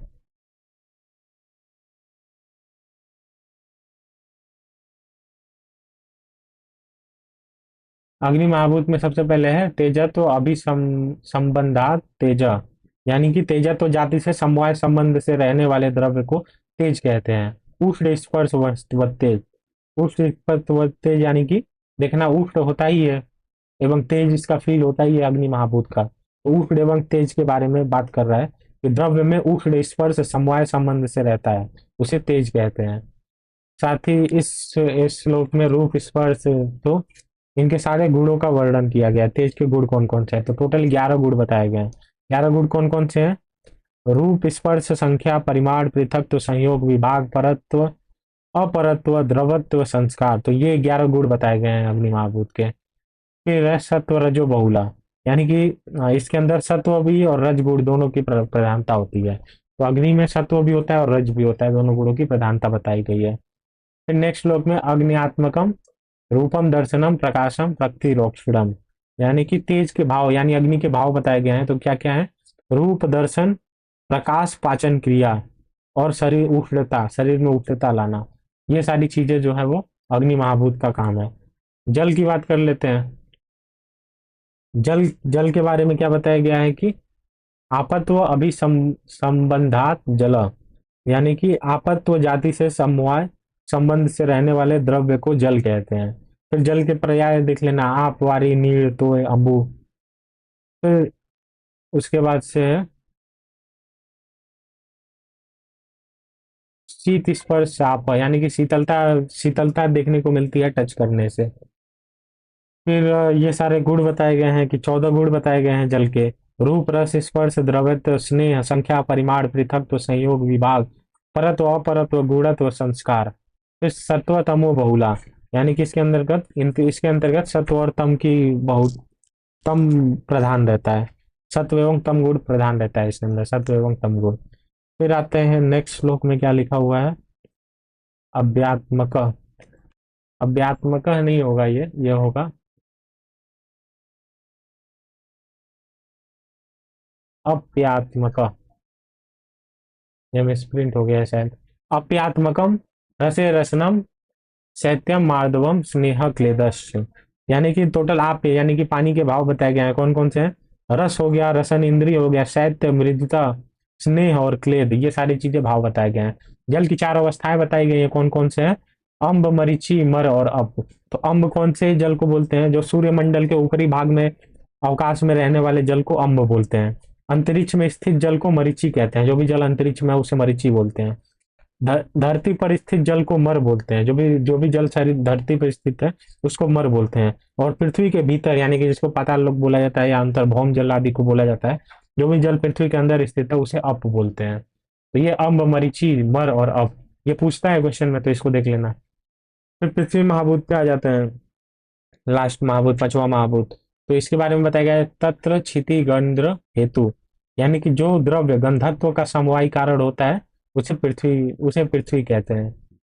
तत्र गंधवती पृथ्वी, इसका भी मतलब वही है कि जिस द्रव्य में गंध होता है वही पृथ्वी है।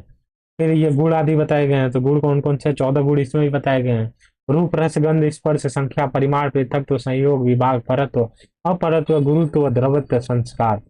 फिर तमो बहुला पृथ्वी, यानी कि तम गुण प्रधान होगा इसके अंतर्गत। और साथ ही साथ लास्ट में क्या लिखा हुआ है,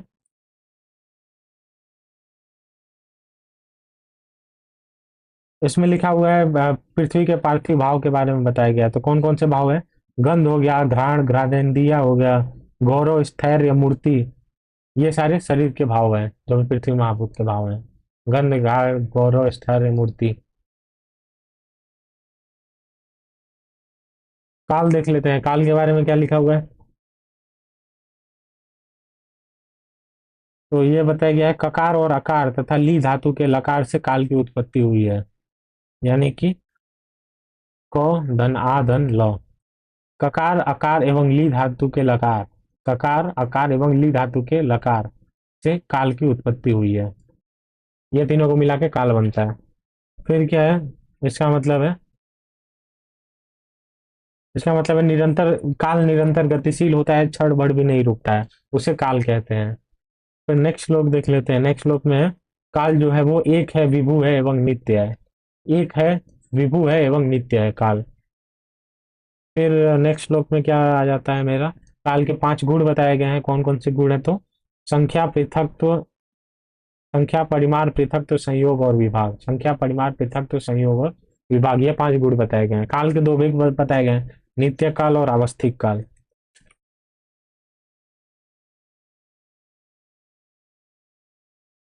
फिर है, फिर ये सारी चीजें देख लेना कि काल को इंटरचेंज किया जाता है, कैसे नापा जाता है। तो मात्रा निमेष, यानी कि पलक झपकने में लगने वाला समय, 15 मात्रा की एक काष्ठा होती है, 30 काष्ठा की एक कला होती है, 20 से 1/10 कला की एक मुहूर्त होता है, और उसके बाद 30 मुहूर्त का एक अहोरात्र होता है, 15 अहोरात्र, एक पक्ष, 2 पक्ष का एक मास, 12 मास का एक संवत्सर, 2 मास की एक ऋतु, 3 ऋतु का एक अयन, 2 अयन का एक वर्ष, और 5 वर्ष का एक युग होता है। तो काल के 11 भाग किए गए हैं टोटल, सूर्य की गति से काल का विभाजन किया गया है, और टोटल काल के 11 भाग किए गए हैं। तो इसमें काल के 11 भाग हैं, तो ये देखो मास दो दो बार आ गया है, तो यहाँ पे ये संवत्सर नहीं लिया गया है, बाकी ये है मात्रा हो गया, काष्ठा हो गया, कला हो गया, मुहूर्त हो गया, ये सारे जोड़ के जो भी है 11 भाग हो जाएंगे काल के, ये सारे। तो चलो अब बात कर लेते हैं दिशा के बारे में। तो टोटल 10 दिशाएं बताई गई हैं, और इसमें क्या है, पूर्व पश्चिम उत्तर दक्षिण, उसी को बोलते हैं पूर्व पश्चिम उत्तर दक्षिण को प्राची प्रतीची ईशान, प्राची प्रतीची और उदीची और अवाची, प्राची प्रतीची उदीची और अवाची पूर्व पश्चिम उत्तर दक्षिण को बोलते हैं। और इनके चारों कोनों को पकड़ लो, 4 4 8 हो गए, और एक ऊर्ध्व और एक नीचे अध, यानी कि एक आकाश हो गया और एक पाताल हो गया। टोटल मिलाकर 10 दिशाएं बताई गई हैं टोटल। तो एक बार ये फिगर में यहाँ पे देख लेते हैं कि कैसे क्या क्या प्रोसेस बताया गया है। तो देखो, पूर्व को प्राची बोलते हैं, और इनके जो देवता है वो महेंद्र देवता है। पश्चिम को प्रतीची बताया गया है, और इनके जो देवता बताया गया है वो वरुण बताया गया है। उत्तर को उदीची बताया गया है, इनके देवता कुबेर हैं, और दक्षिण को अवाची बताया गया है, इनके देवता यम है। फिर ये तो हो गया, सब सब कोनों को पकड़ लो। तो नैऋत्य कोण को निस्ती देवता का है, स्थान है। वायव्य कोण पवन देवता का स्थान है। ईशान कोण सूर्य देवता का स्थान है। आग्नेय कोण अग्नि देवता का स्थान है। तो अब कर्म की बात कर लेते हैं। तो आग्नेय कोण में अग्नि कर्म करने की सलाह दी गई है। फिर जैसे आयुर्वेद से रिलेटेड जितने भी प्रोसेस होते हैं, तो क्या होता है कि रसशाला की स्थापना होती है। तो रसशाला के कौन से कोनों में कौन कौन सा कर्म किया जाता है, ये सारी चीजें इसमें बताया गया है। तो आग्नेय कोण में अग्नि कर्म वगैरह किया जाता है, दक्षिण में पाषाण कर्म, नैऋत्य में शस्त्र कर्म, और पश्चिम में क्या किया जाता है,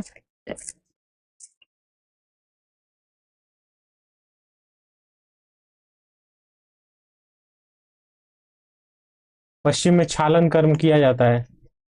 और सुखाने वगैरह के लिए कुछ रखना है, तो ये वायव्य कोर में कुबेर उत्तर साइड में उदीची में जो है वो धातु कर्म किया जाता है, ईशान कोण में निर्मित कल्प का संग्रहण किया जाता है और पूर्व में रसलिंग की स्थापना कर दी जाती है।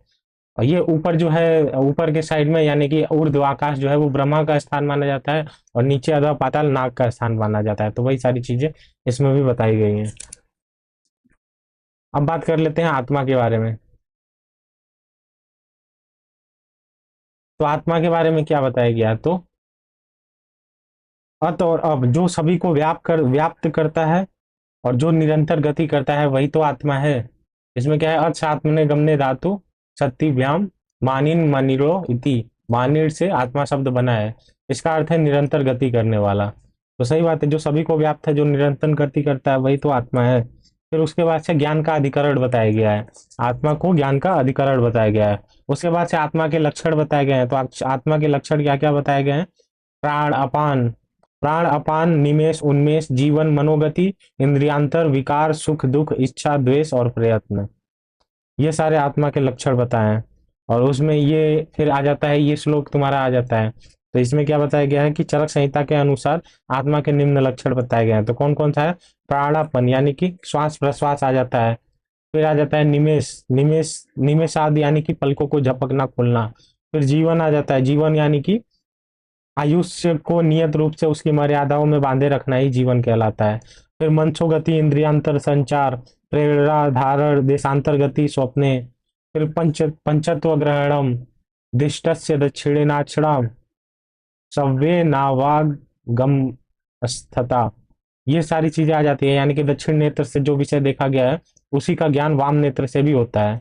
इच्छा को अभिलाषा बोला जाता है, द्वेष सुख दुख प्रयत्न चेतना धृति स्मृति बुद्धि अहंकार, ये सारी चीजें आ जाती है इसके अंदर। तो धृति बुद्धि स्मृति में अंतर बताया था मैं। बुद्धि मतलब बुद्धि की वजह से हम किसी चीज को समझते हैं, धृति की वजह से हम किसी चीज को याद रखते हैं और स्मृति की वजह से ही हम किसी चीज को रिकॉल कर पाते हैं समय के साथ। तो ये सारे जो है आत्मा के चरक संहिता के अनुसार आत्मा के लक्षण माने गए हैं इतने। फिर आ जाता है,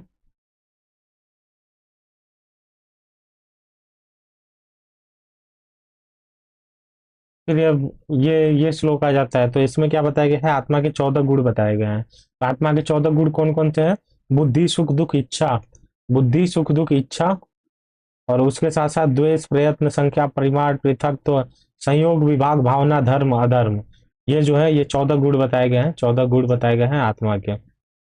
और फिर आत्मा के दो भेद बताए गए हैं, कौन कौन से, परमात्मा और जीवात्मा। फिर जीवात्मा को भी दो भागों में डिवाइड कर दिया है, अतिवाहिक पुरुष या सूक्ष्म शरीर युक्त आत्मा और स्थूल चेतन शरीर युक्त आत्मा या कर्म पुरुष। तो वही पढ़ा होगा तुम लोगों ने, स्थूल शरीर सूक्ष्म शरीर, वही चीज है। जीवात्मा को भी दो भाग में बांट दिया गया है। फिर पुरुष की बात कर लेते हैं। तो पुरुष के बारे में क्या बताया है, एक धात्वात्मक पुरुष के बारे में ये श्लोक लिखा है। यानी कि इसका मतलब है चेतना को ही पुरुष कहा गया है और यही एक धात्वात्मक पुरुष है। चेतना ही पुरुष है और पुरुष को ही एक धात्वात्मक और चेतना को ही एक धात्वात्मक पुरुष की तुलना की गई है। फिर है सद धात्वात्मक पुरुष।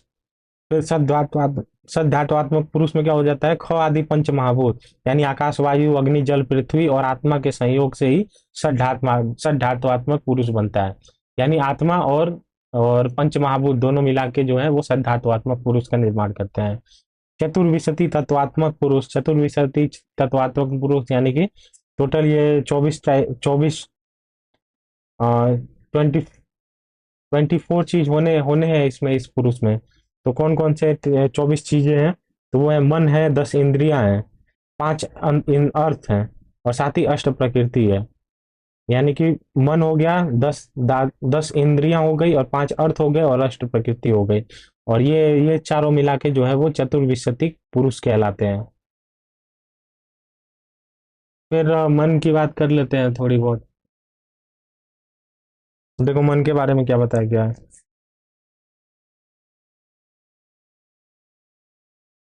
मन ज्ञाने बोधेन वा धातु से सर्व धातु भ्यो असुन द्वारा असुन प्रत्यय लगाकर मनस या मन शब्द बना है। फिर बताया गया है कि मन्यते अवबुध्यते अनेन इति मना, अर्थात जिसके द्वारा कुछ जाना जाता है वही तो मन है। फिर इसका भी मतलब यही है, जो ज्ञान तक ले जाए, जो ज्ञान तक ले जाए, जिसके द्वारा ज्ञान प्राप्त होता है वही मन होता है। फिर बताया गया है कि कहाँ गया? ठीक है, इस श्लोक का मतलब ये तर्क संग्रह में दिया गया है। फिर उसके अनुसार जो है, इसके अनुसार जो इंद्रिय सुख दुख आदि को प्राप्ति का साधन है उसे मन कहते हैं, यानी सुख दुख आदि को प्राप्त करवाता है उसे मन कहते हैं। मन प्रत्येक आत्मा में नियत होने से अनंत परमाणु रूप और नित्य होता है। मन जो होता है वो अनंत होता है, अनंत होता है, परमाणु रूप होता है और नित्य होता है। फिर क्या बात कर रहे हैं इस श्लोक में? देखो क्या बताया गया है कि मन का लक्षण है ज्ञान का न होना या होना। आत्मा इंद्रिय और अर्थ का संयोग होने पर भी यदि मन का संयोग न हो तो ज्ञान नहीं होता है। मन का संयोग होने पर ज्ञान होता है, यानी मन मन जो है वो ज्ञान की प्राप्ति कराने में हेल्प करता है। फिर आ जाते हैं मन के दो गुण के बारे में बताया गया है। कौन सा है? मन के दो गुण है, एक अणुत्व है और एक एकत्व है। तो अणुत्व क्या होता है? मन का परमाणु जो होता है वही अणु होता है। और एकत्व यानी कि मन की संख्या जो होती है वो एक होती है। मन का जो परमाणु होता है वो अणुत्व होता है, यानी कि इतना माइन्यूट होता है कि दिखाई भी नहीं देता है, अणु लेवल का होता है। और ये मन की जो संख्या बताई गई है वो एक बताई गई है। फिर श्लोक आ जाता है ये तस्य गुणा। तो इस श्लोक में क्या बताया गया है कि मन के 8 गुण बताए गए हैं। मन के कितने गुण हैं? 8 गुण बताए गए हैं। कौन कौन से हैं? संख्या, परिमाण, पृथकत्व, संयोग, विभाग, परत्व, अपरत्व, संस्कार। तो ये सारे 8 गुण जो है वो बताए गए हैं मन के। मन के विषय अर्थ के बारे में देखो क्या बताया गया है। मन के विषय अर्थ के बारे में ये बताया गया है कि कौन कौन से मन के विषय या अर्थ हैं। तो देखो, चिंत्य है, विचार है, ऊह्य है, ध्येय है, संकल्प है। तो चिंत्य मतलब क्या होता है कि क्या करना है और क्या नहीं करना है, इसका विचार जो होता है वो चिंत्य होता है। फिर उसके बाद से विचार्य की बात करते हैं तो ये करने से लाभ होगा और ये करने से लाभ नहीं होगा, अगर ऐसा कोई व्यक्ति सोचता है तो वो विचार्य के अंतर्गत आता है। फिर ध्येय है, तो ध्येय में क्या होता है कि ध्यान के विषय को ध्येय कहा जाता है। फिर संकल्प की बात कर लेते हैं तो किसी भी चीज का निर्णय कर लेना ही संकल्प कहलाता है। तो ये सारी चीजें थी तो एक्सप्लेन कर दिया मैंने। और मन के कार्य एक बार देख लेते हैं। तो मन के कार्य क्या है? पर प्रमुख कार्य जो है वो इंद्रियाभिग्रह है। इंद्रियाभिग्रह है यानी कि मन इंद्रियों में स्थित होकर उन्हें अपने अपने विषयों में प्रेरित करता है और अहित विषयों से दूर करता है। तो ये मन का कार्य है। फिर है स्वस्य निग्रह। स्वस्य निग्रह यानी कि मन अहित विषयों से अपने आप को रोकता है, तो वही स्वस्य निग्रह है। फिर और क्या मन के कार्य है? ऊह है। ऊह है ना, यानी कि विषय प्लस कर्म। मन के सभी संभावनाओं के आधार पर तर्क वितर्क करता है, यानी कि जो तर्क करता है अपने अंदर ही अंदर। जैसे अगर कोई काम करने जा रहे हो तो मन ही मन नहीं थॉट आता है कि ये काम अच्छा है कि बुरा है कि कैसा है। तो वो जो अंदर ही अंदर तर्क वितर्क करते हैं वो ऊहन है। फिर उसके बाद विचार। विचार यानी कि मन हित या अहित का विचार करता है, यही विचार के अंतर्गत आता है। अब नेक्स्ट, ये तो खत्म हो गया। नेक्स्ट चैप्टर की तरफ बढ़ सकते हैं, गुण विज्ञानी की तरफ। तो मेन मेन देखो, मेन तुम्हारे बहुत सारे टॉपिक खत्म हो गए। अब बढ़ चलते हैं क्या, गुण विज्ञानी अध्याय।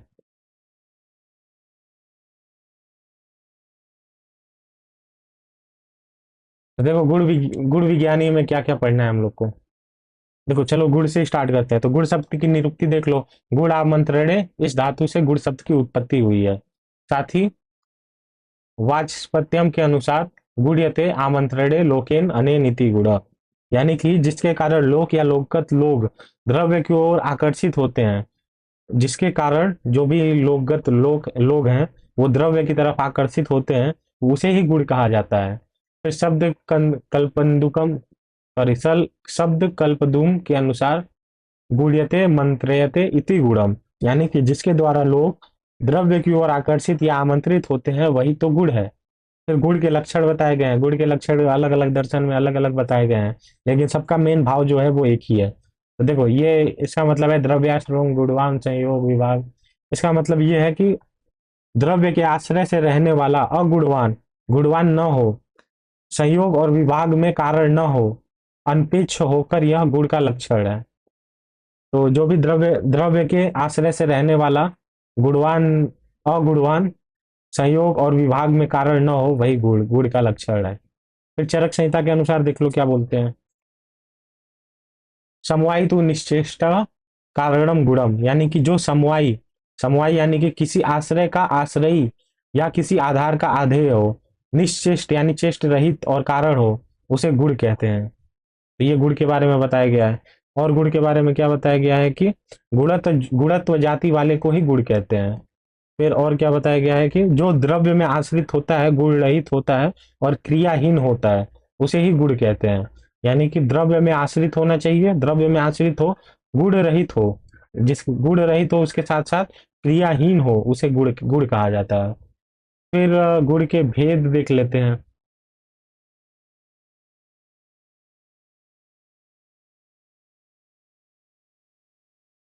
तो देखो चरक संहिता के अनुसार गुण के भेद देख लेते हैं एक बार।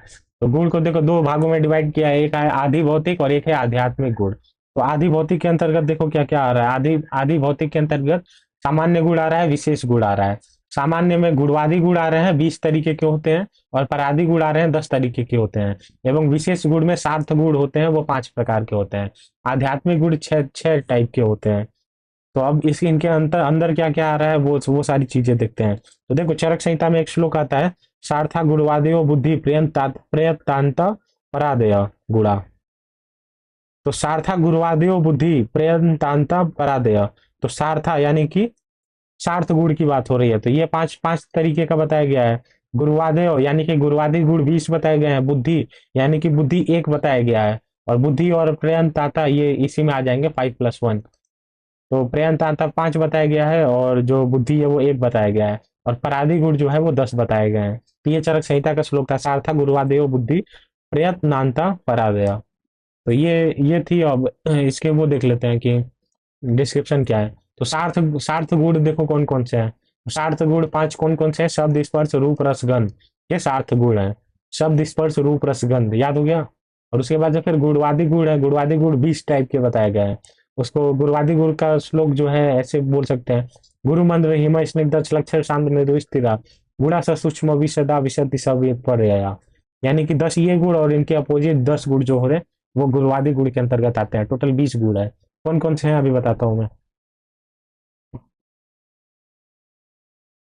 देखो गु- गुरु मंद हिम स्निग्ध लक्षण शांत मृदु स्थिरा गुड़ा सूक्ष्म विशदा विसंति स विपर्यया। तो गुरु का अपोजिट लघु हो गया, मंद तीक्ष्ण हो गया, चित उष्ण हो गया, स्निग्ध रूक्ष हो गया, लक्षण खर हो गया, शांत द्रव्य मृदु कठिन स्थिर चल सूक्ष्म स्थूल विसर्पशील। तो ये जो 20 गुण है, यही तो गुरुवादी गुण के अंतर्गत आते हैं, ये सारे 20। फिर आध्यात्म गुण की बात करें तो आध्यात्म गुण में 6 टाइप का मैंने बताया था। उसमें एक तो बुद्धि है पहला, सार्था गुणवादे और बुद्धि प्रयत्नांता परादेय। तो प्रयत्नांता और बुद्धि मिला के ही आध्यात्म गुण बनता है। तो बुद्धि हो गया, और 5 टाइप के प्रयत्नांता यानी कि सुख दुख इच्छा द्वेष और प्रयत्न। तो ये पांच प्लस एक बुद्धि जो है वो 6 मिला के आध्यात्म गुण बनाते हैं। फिर परादी गुण देख लेते हैं। परादी गुण में परापरत्व परापरत्व युक्तिश्च संख्या संयोग एव च विभागश्च पृथक्त्वं च परिमाण मथापि च संस्कारो अभ्यास। तो ये श्लोक के फॉर्म में तुम लोग भी याद कर लेना अगर याद कर पाओ तो देखो परादि गुण कौन कौन से हैं। टोटल परादि गुण जो है वो 10 टाइप के बताए गए हैं। पर अपर युक्ति संख्या संयोग विभाग पृथक्त्वं च परिमाण मथापि च और संस्कार और अभ्यास। तो ये सारी ये 10 टाइप के परादी गुण बताए गए हैं, याद कर लेना श्लोक के फॉर्मेशन में, या अगर ऐसे याद हो जाए तो ऐसे याद कर लेना। देखो यहाँ पे श्लोक भी लिख दिया मैंने। तो गुरुवादी गुण का है, गुरु मंत्र हिम स्निग्ध लक्षण श्रांत मृदु स्थिरा गुड़ा स सूक्ष्म विशदा विसंति स विपर्यया। और इसका परादी गुण का जो था श्लोक था वो परापरत्व युक्ति संख्या संयोग एव च विभाग च पृथक्त्वम च परिमाण मथापि च संस्कारो अभ्यास। और भी था लेकिन बस इतना इतना ही याद करो। संस्कारो अभ्यास बस खत्म। ये जो तुम लोग के परादी गुण जो है वो कवर हो जाएंगे एक तरह से। तो अब यहाँ पे तो मैंने बता दिया, सार्थक गुण 5 होते हैं, गुरुवादी 20 होते हैं, बुद्धि प्रयत्नता 6 होते हैं, परादी गुण 10 होते हैं, टोटल मिला के 41 गुण होते हैं। अब एक बार देख लेते हैं। तो सार्थ सार्थ गुण तो तुम लोग को क्लियर ही है, शब्द स्पर्श रूप रसगंध। आध्यात्मिक गुण भी क्लियर है, बुद्धि सुख दुख इच्छा द्वेष प्रयत्न। परादी गुण भी क्लियर है, पर अपर युक्ति संख्या संयोग विभाग पृथक तो परिमाण संस्कार अभ्यास। गुरुवादी गुण पे थोड़ी चर्चा कर लेते हैं। गुरु लघु पता ही है, मंद तीक्ष्ण पता है, शीतु से सबको पता है, स्निग्ध रूप सबको पता है। सुलक्षण खर में थोड़ा डाउट आता है। तो सुलक्षण जो होता है वो स्मूथ होता है, खर जो होता है वो रफ होता है। सांद्र मतलब सॉलिडिटी, कोई चीज सॉलिड है कितना, वो सांद्र के अंतर्गत आता है। द्रवता, द्रव यानी कि फ्लूइडिटी, फ्लूइडिटी किसी भी चीज में कितनी है, वो फ्लूइडिटी के अंतर्गत आती है। फिर मृदु कठिन यानी कि सॉफ्ट और हार्ड। मृदु मतलब सॉफ्ट होता है, कठिन मतलब हार्ड होता है। स्थिर सर पता ही है, स्थिर मतलब कोई चीज रुका हुआ है, सर मतलब कि कितनी गति है उसमें चलने की। फिर है सूक्ष्म स्थूल, सूक्ष्म मतलब छोटा है, स्थूल मतलब भारीपन वगैरह हो गया। फिर विशद पिस्टिल में, विशद मतलब क्या होता है कि ऐसे पापड़ से रिलेट करो, कोई पापड़ है तुम उसको आसानी से तोड़ सकते हो, तो वो विशद हो जाएगा। और पिस्टिल मतलब उसके जस्ट अपोजिट, तो ये पापड़ जैसे कड़कड़ा होके टूट जा रहा है, लेकिन पिस्टिल चिपचिपा हो जाएगा, ये विशद पिस्टिल हो गया। ये सारे गुरुवादी गुण है। अब आ जाते हैं कर्म विज्ञानी पे। ये तुम लोग का चैप्टर खत्म हो गया। कर्म विज्ञानी में देखो क्या बताया गया है कि कर्म शब्द की व्युत्पत्ति सबसे पहले देख लो, क्री मानिन से, क्री धातु में मानिन प्रत्यय लगने से कर्म शब्द बना है, इसका अर्थ है कृत्य, कार्य या कर्म। फिर श्लोक आ जाता है, यद क्रियते तत्, यद क्रियते तत्कर्म, यद क्रियते तत्कर्म यानी कि जो किया जाता है उसे कर्म कहते हैं, जो भी कार्य किया जा रहा है उसे कर्म कहते हैं। और क्या है, कर्म के लक्षण देख लो। कर्म के लक्षण, चलनात्मकम कर्म यानी कि चलन रूपी क्रिया को ही कर्म कहते हैं। फिर आ जाता है ये श्लोक, इसका मतलब है कि एक द्रव्य में होने वाला अगुण संयोग और विभाग में अनपेक्ष कारण होगा होना। एक द्रव्य में, एक ही द्रव्य में अगुण यानी कि गुण रहित है, गुण नहीं है उसके अंदर, और संयोग और विभाग में अनपेक्ष कारण होना, ये कहलाता है, कर्म कहलाता है। फिर हाँ, ये श्लोक इंपॉर्टेंट है, देखो, संयोगे च विभागे च कारणम द्रव्यम आश्रितम, कर्तव्य कर्तव्य क्रिया कर्म कर्मणांत पेक्षते। इसका मतलब, कहने का मतलब है, कर्म संयोग और विभाग का कारण होता है और द्रव्य में आश्रित होता है। कर्तव्य की क्रिया को कर्म कहते हैं, कर्म को किसी दूसरे कारण की अपेक्षा नहीं होती है। तो इसका फॉर्मूला मैंने बताया था, द्रव्य बराबर क्या होता है, गुण प्लस कर्म। तो कर्म को देख लेंगे तो द्रव्य में से अगर गुण निकाल दिया जाए तो बचा क्या, कर्म बचा। तो वही चीज कहने का मतलब है कि कर्म संयोग और विभाग का कारण होता है और द्रव्य में आश्रित होता है। कहाँ पे, द्रव्य में ही समवायी संबंध है, तो द्रव्य में ही आश्रित होता है। फिर कर्म के भेद देख लेते हैं, तो कर्म के भेद बताए गए हैं, क्या है, उच्छेपण, उच्छेपण, अपक्षेपण, आकुंचन, प्रसारण और गमन। तो इनका मतलब क्या क्या हुआ, उच्छेपण यानी कि अपवर्ड अपवर्ड प्रोजेक्शन, अपक्षेपण यानी कि डाउनवर्ड कास्टिंग। फिर आ जाता है आकुंचन यानी कि कॉन्ट्रेक्शन से रिलेट कर सकते हैं, प्रसारण यानी कि एक्सपेंशन से रिलेट कर सकते हैं, गमन यानी कि ऑल ऑल अदर डायरेक्शंस में मूवमेंट। फिर गुण और कर्म में साधर्म में क्या क्या है, गुण और कर्म ये दोनों पदार्थ हैं। अब देखो, गुण और कर्म में रिलेशन बता बता रहा है कि क्या क्या साधर्म है। फिर है, दोनों ही द्रव्य में आश्रित रहते हैं, द्रव्य बराबर गुण प्लस कर्म बता रखा है मैंने। दोनों गुण रहित होते हैं, दोनों का स्वतंत्र अस्तित्व तो नहीं होता है, यानी कि कोई भी द्रव्य में ही ये रहेंगे और उस द्रव्य का कुछ ना कुछ गुण रहेगा, साथ ही साथ कर्म रहेगा, यानी दोनों का स्वतंत्र अस्तित्व तो नहीं है। गुण और कर्म में वैधर्म देख लेते हैं एक बार। तो इसमें क्या है कि गुण की चेष्टा नहीं होती एवं कर्म चेष्टावान होता है। गुण संयोग और विभाग का स्वतंत्र कारण नहीं होता, कर्म संयोग और विभाग का स्वतंत्र कारण होता है। गुरु सर्वव्यापी द्रव्यों में भी पाया जाता है, कर्म सर्वव्यापी द्रव्यों में नहीं पाया जाता है। गुण मूर्त और अमूर्त दोनों द्रव्यों में पाया जाता है, कर्म केवल मूर्त द्रव्यों में पाया जाता है। तो ये दोनों में वैधर्म बताया गया है। अब आ जाते हैं सामान्य विज्ञानी पे। कर्म के बाद है सामान्य। तो देखो, सामान्य के लक्षण बताए गए हैं, क्या बताया गया है, नित्यम एकम अनेका अनुगतम सामान्यम, अर्थात जो नित्य है, एक है और अनेक वस्तुओं में समाविष्ट है, उसे सामान्य कहते हैं। जो नित्य है, एक है और उसके साथ साथ अनेक वस्तुओं में अनुगत यानी कि अनेक वस्तुओं में अनुगत यानी अनेक वस्तुओं में समाविष्ट है, उसे ही सामान्य कहते हैं। अब चरक संहिता के अनुसार, ये तो तुम लोग को याद ही होगा, सामान्यम वृद्धि कारणम, सामान्यम एकत्व करम, तुल्यार्थता ही सामान्यम। तो इसका मतलब एक बार देख लेते हैं कि सामान्यम वृद्धि कारणम यानी कि वृद्धि बढ़ाने का कारण को ही सामान्य कहते हैं। सामान्य जो है किसी चीज को बढ़ाने की प्रक्रिया करता है, क्या करता है, अभी हम लोग देख रहे हैं। सामान्यम एकत्व करम यानी कि जो एक जैसा भाव का निर्माण करता है, यानी कि बुद्धि को जो उत्पन्न करता है, वही है, वही सामान्य है। साथ ही साथ तुल्यार्थता ही सामान्यम, जो तुल्य भाव, अर्थात किसी के समान दिखने का बोध कराता है, वही सामान्य है। तो ये तीनों का मतलब हुआ। फिर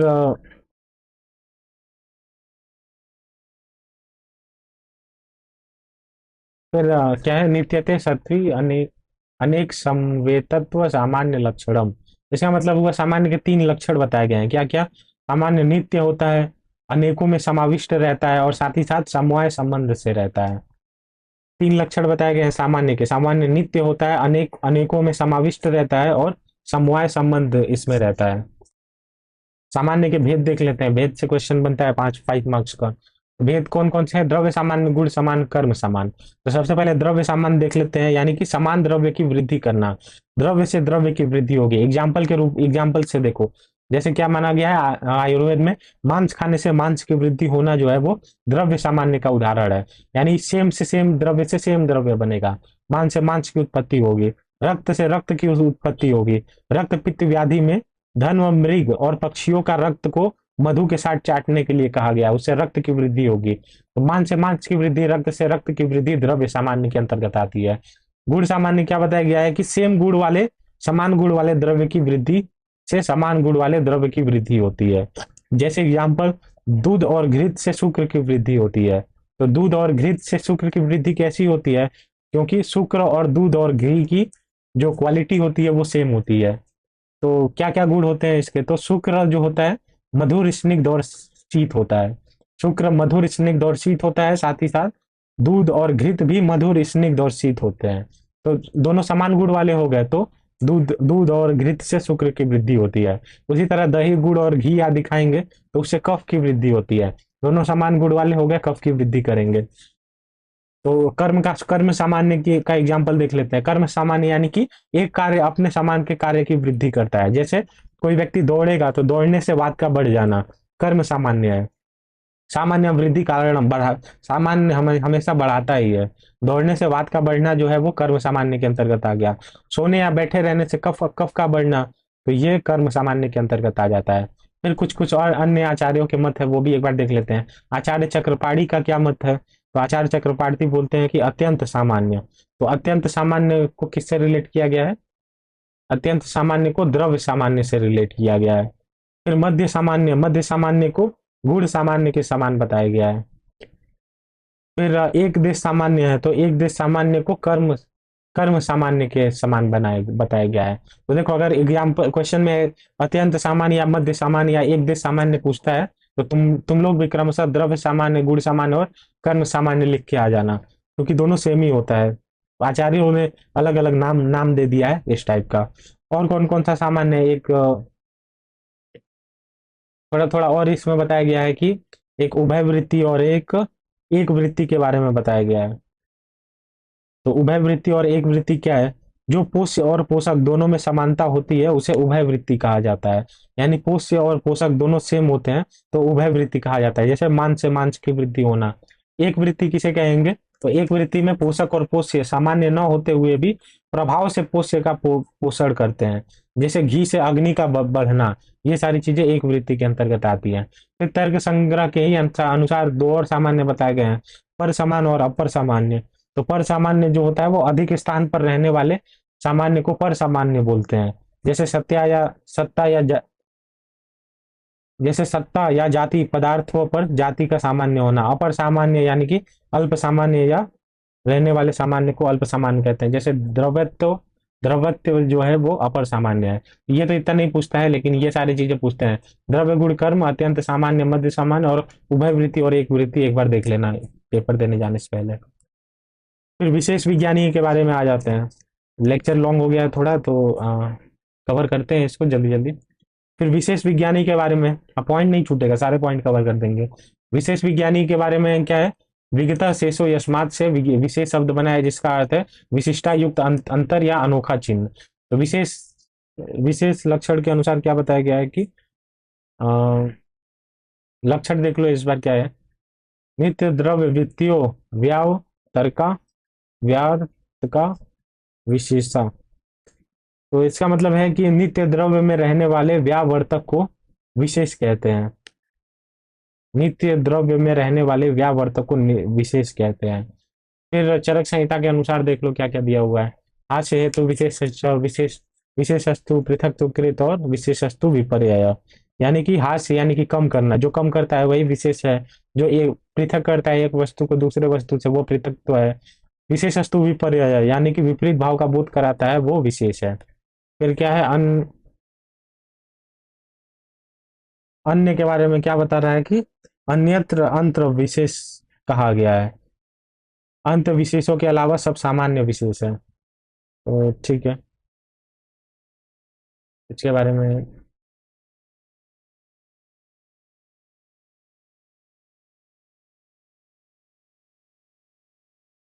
इसका मतलब है जो सबसे अंतिम है और नित्य द्रव्यों में रहता है उसे विशेष कहते हैं।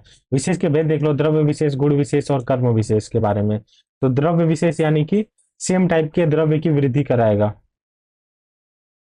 सेम टाइप के द्रव्य की कमी करवाएगा। तो हाँ, सामान्य जो था वो वृद्धि कारण था, वृद्धि करा रहा था। लेकिन हास्य हेतु विशेष अस्तु यानी कि ये जो विशेष है वो हास्य कराएगा, कमी करवाएगा। तो उसमें मांस से मांस की वृद्धि हो रही थी द्रव्य सामान्य में।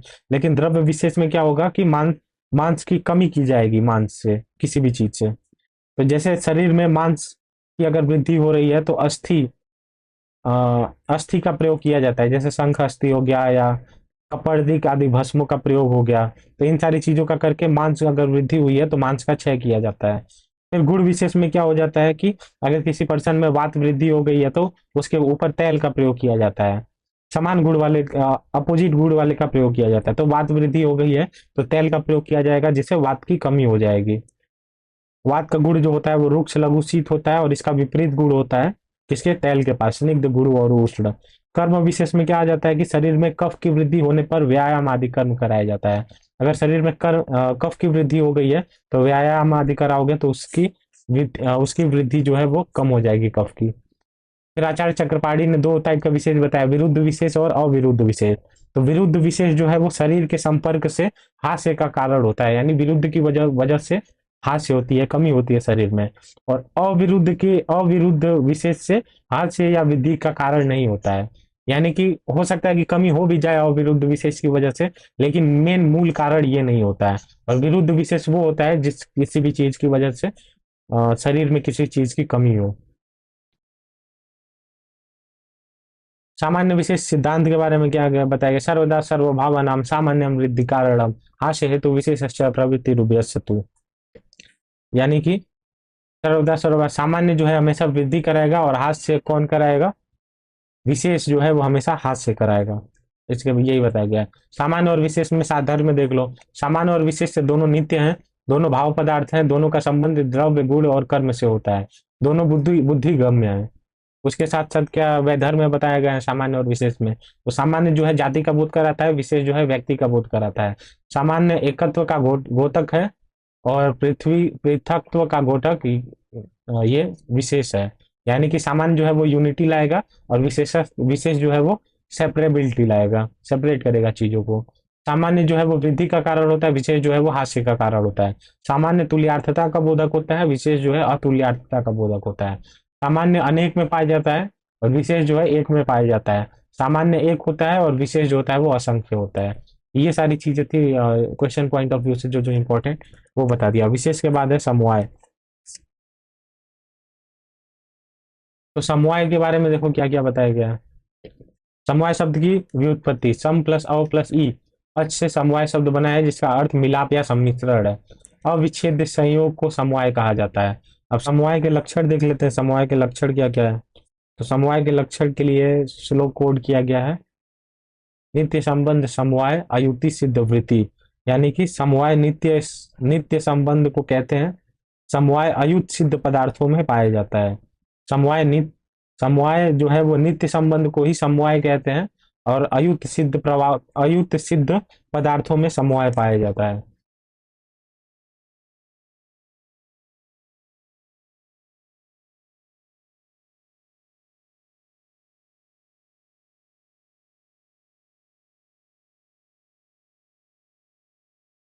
फिर इस श्लोक का मतलब है कि पृथ्वी आदि द्रव्य और उनके गुणों के मध्य जो अपृथक भाव यानी कि अलग न होने का संबंध है, उसे समवाय कहते हैं।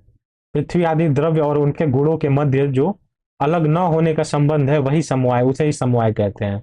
और क्या बोल रहे हैं कि समवाय जो है वो नित्य है। समवाय नित्य क्यों है? क्योंकि द्रव्य के साथ गुण समवाय संबंध से अवश्य रहते ही है। फिर आ जाता है यह द्वितीयतः, यानी कि इसमें यह है ऐसा ज्ञान कार्य और कारण में जिस संबंध से होता है उसे समवाय कहते हैं। जैसे एग्जाम्पल के रूप में ले लो कि धागे में वस्त्र है, यानी धागे से ही वस्त्र का निर्माण हुआ है। अगर धागा नहीं होगा तो वस्त्र नहीं होगा। तो ये सारा जो भी संबंध है वो समवाय के अंतर्गत आता है। फिर घटादि नाम कपाल आदो है, तो इसका मतलब है कि घटादि का कपाल आदि से जो संबंध है उसे समवाय कहते हैं। उसी तरह द्रव्यों का गुण कर्म के साथ जो समवाय संबंध होता है। ठीक है, समवाय के भेद देख लेते हैं। दो भेद बताए गए हैं, क्या क्या? नित्य है और अनित्य है। समवाय के दो भेद बताए गए, नित्य समवाय और अनित्य समवाय। समवाय और संयोग में अंतर क्या क्या बताया गया है कि समवाय जो है वो नित्य है, संयोग जो है वो अनित्य है। समवाय कर्म पर आधारित नहीं होता है, संयोग जो होता है वो कर्म पर आधारित होता है। समवाय पारस्परिक नहीं है, संयोग पारस्परिक है। समवाय इंद्रिय गाह्य नहीं है और संयोग जो है वो इंद्रिय गाह्य है। समवाय स्थायी है और संयोग जो है वो अस्थायी है। अभाव विज्ञानी देख लेते हैं, यानी कि किसी भी चीज का अभाव। अभाव दो शब्दों से मिलकर बना है, अ प्लस भाव। अ मतलब नहीं, भाव मतलब सत्ता। जिसका अस्तित्व नहीं है उसे अभाव कहा जा सकता है।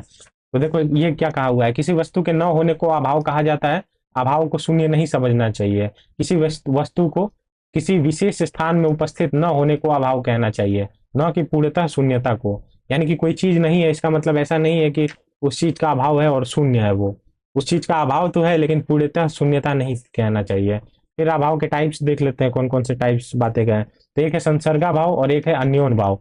संसर्गा भाव के तीन भेद है, प्राग भाव, प्राध्वंस भाव और अत्यंता भाव। तो संसर्गा भाव और अन्योन भाव के बारे में देख लेते हैं क्या क्या है। संसर्गा भाव यानी कि किसी एक वस्तु के संबंध में अन्य वस्तु के अभाव को संसर्गा भाव कहते हैं। जैसे नल में पानी का न होना, तो नल का पानी से रिलेशन है, तो नल का पानी में न होना संसर्गा भाव है। ज्वर के रोगी में स्वेद का न आना, ज्वर के रोगी में स्वेद आता है लेकिन ज्वर के रोगी में स्वेद नहीं आ रहा है, तो ऐसा भाव जो है वो संसर्गा भाव है। अन्योन भाव का मतलब क्या क्या ले सकते हैं? तो अन्योन भाव में हम लोग ये एग्जाम्पल के रूप में ले सकते हैं, जैसे इसके अंतर्गत मतलब दो वस्तुओं का परस्पर अभिन्न होते हैं। जैसे कि घड़ा वस्त्र नहीं है, तो घड़ा का वस्त्र से क्या रिलेशन है? घड़ा वस्त्र नहीं है, दोनों अलग अलग चीज है।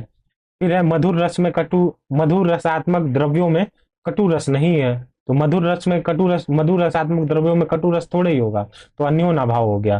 फिर संसर्गा भाव तीन टाइप का है, प्राग भाव, प्राध्वंसा भाव और अत्यंता भाव। तो प्राग भाव में क्या क्या आ जाता है? प्राग भाव में वस्तु के उत्पत्ति के पूर्व अभाव। जैसे वस्त्र आदि के कार्य के उत्पत्ति के पूर्व जो अभाव रहता है, अभी वस्त्र बना ही नहीं है तो उसके उत्पत्ति के पूर्व जो अभाव है वो प्राग भाव के अंतर्गत आता है। प्रध्वंसा भाव यानी कि वस्तु के नष्ट होने पर जो वस्तु का अभाव होता है वो प्रध्वंसा भाव के अंतर्गत आता है। जैसे घड़े के नष्ट हो जाने पर उसका अभाव जो होता है वो प्रध्वंसा भाव के अंतर्गत आता है। अत्यंता भाव यानी कि दो वस्तुओं का संसर्ग या संबंध किसी भी काल में नहीं संभव है। जैसे आकाश में रूप का अभाव, अब आकाश में शब्द होता है तो आकाश में रूप कहाँ से आएगा? तो एग्जाम्पल ये ले सकते हैं, आकाश में रूप का अभाव। और क्या एग्जाम्पल ले सकते हैं? Absence of life in non living things, तो नॉन लिविंग थिंग्स में लाइफ कहाँ से आ जाएगा? तो ये अत्यंता भाव के अंतर्गत आ जाता है। तो चलो इसी के साथ तुम लोग का ये भी सारा पदार्थ विज्ञान का सिलेबस खत्म हो गया। और जल्दी से रिवीजन कर लो, अगर एग्जामिनेशन वगैरह पास है तो आसानी से तुम लोग कवर कर लोगे और पूरा 100 मार्क्स का कवर हो जाएगा। इसी में से सारे क्वेश्चन बनेंगे। और कोई भी क्वेरी वगैरह है तो इंस्टाग्राम हैंडल को कॉर्नर पे दे दिया गया है, वहां से कांटेक्ट कर सकते हो, अपने क्वेश्चन वगैरह लिख सकते हो। और बाकी अगर और भी किसी भी चीज का वन शॉट वगैरह लेक्चर चाहिए तो कमेंट में दे दो, मैं वहां से तुम लोग को फिर अगर जिस पे अगर कमेंट ज्यादा होंगे तो फिर उस पे मैं वन शॉट लेक्चर बना दूंगा। फिर अगर इस पीडीएफ का लिंक वगैरह चाहिए नोट्स एज अ नोट, तो टेलीग्राम चैनल का लिंक जो है वो डिस्क्रिप्शन में दे दिया गया है, वहां से ज्वाइन कर लो और तुम लोग को नोट्स प्रोवाइड करा दिया जाएंगे। तो फिर अगर एग्जाम पास है तो फिर पढ़ते रहो अच्छे से, और कोई भी डाउट आए तो पूछना ना भूलो, आराम से रिप्लाई वगैरह कर ही देता हूँ मैं। फिर चलिए फिर मिलते हैं नेक्स्ट लेक्चर में, तब तक के लिए जय हिंद गाइज।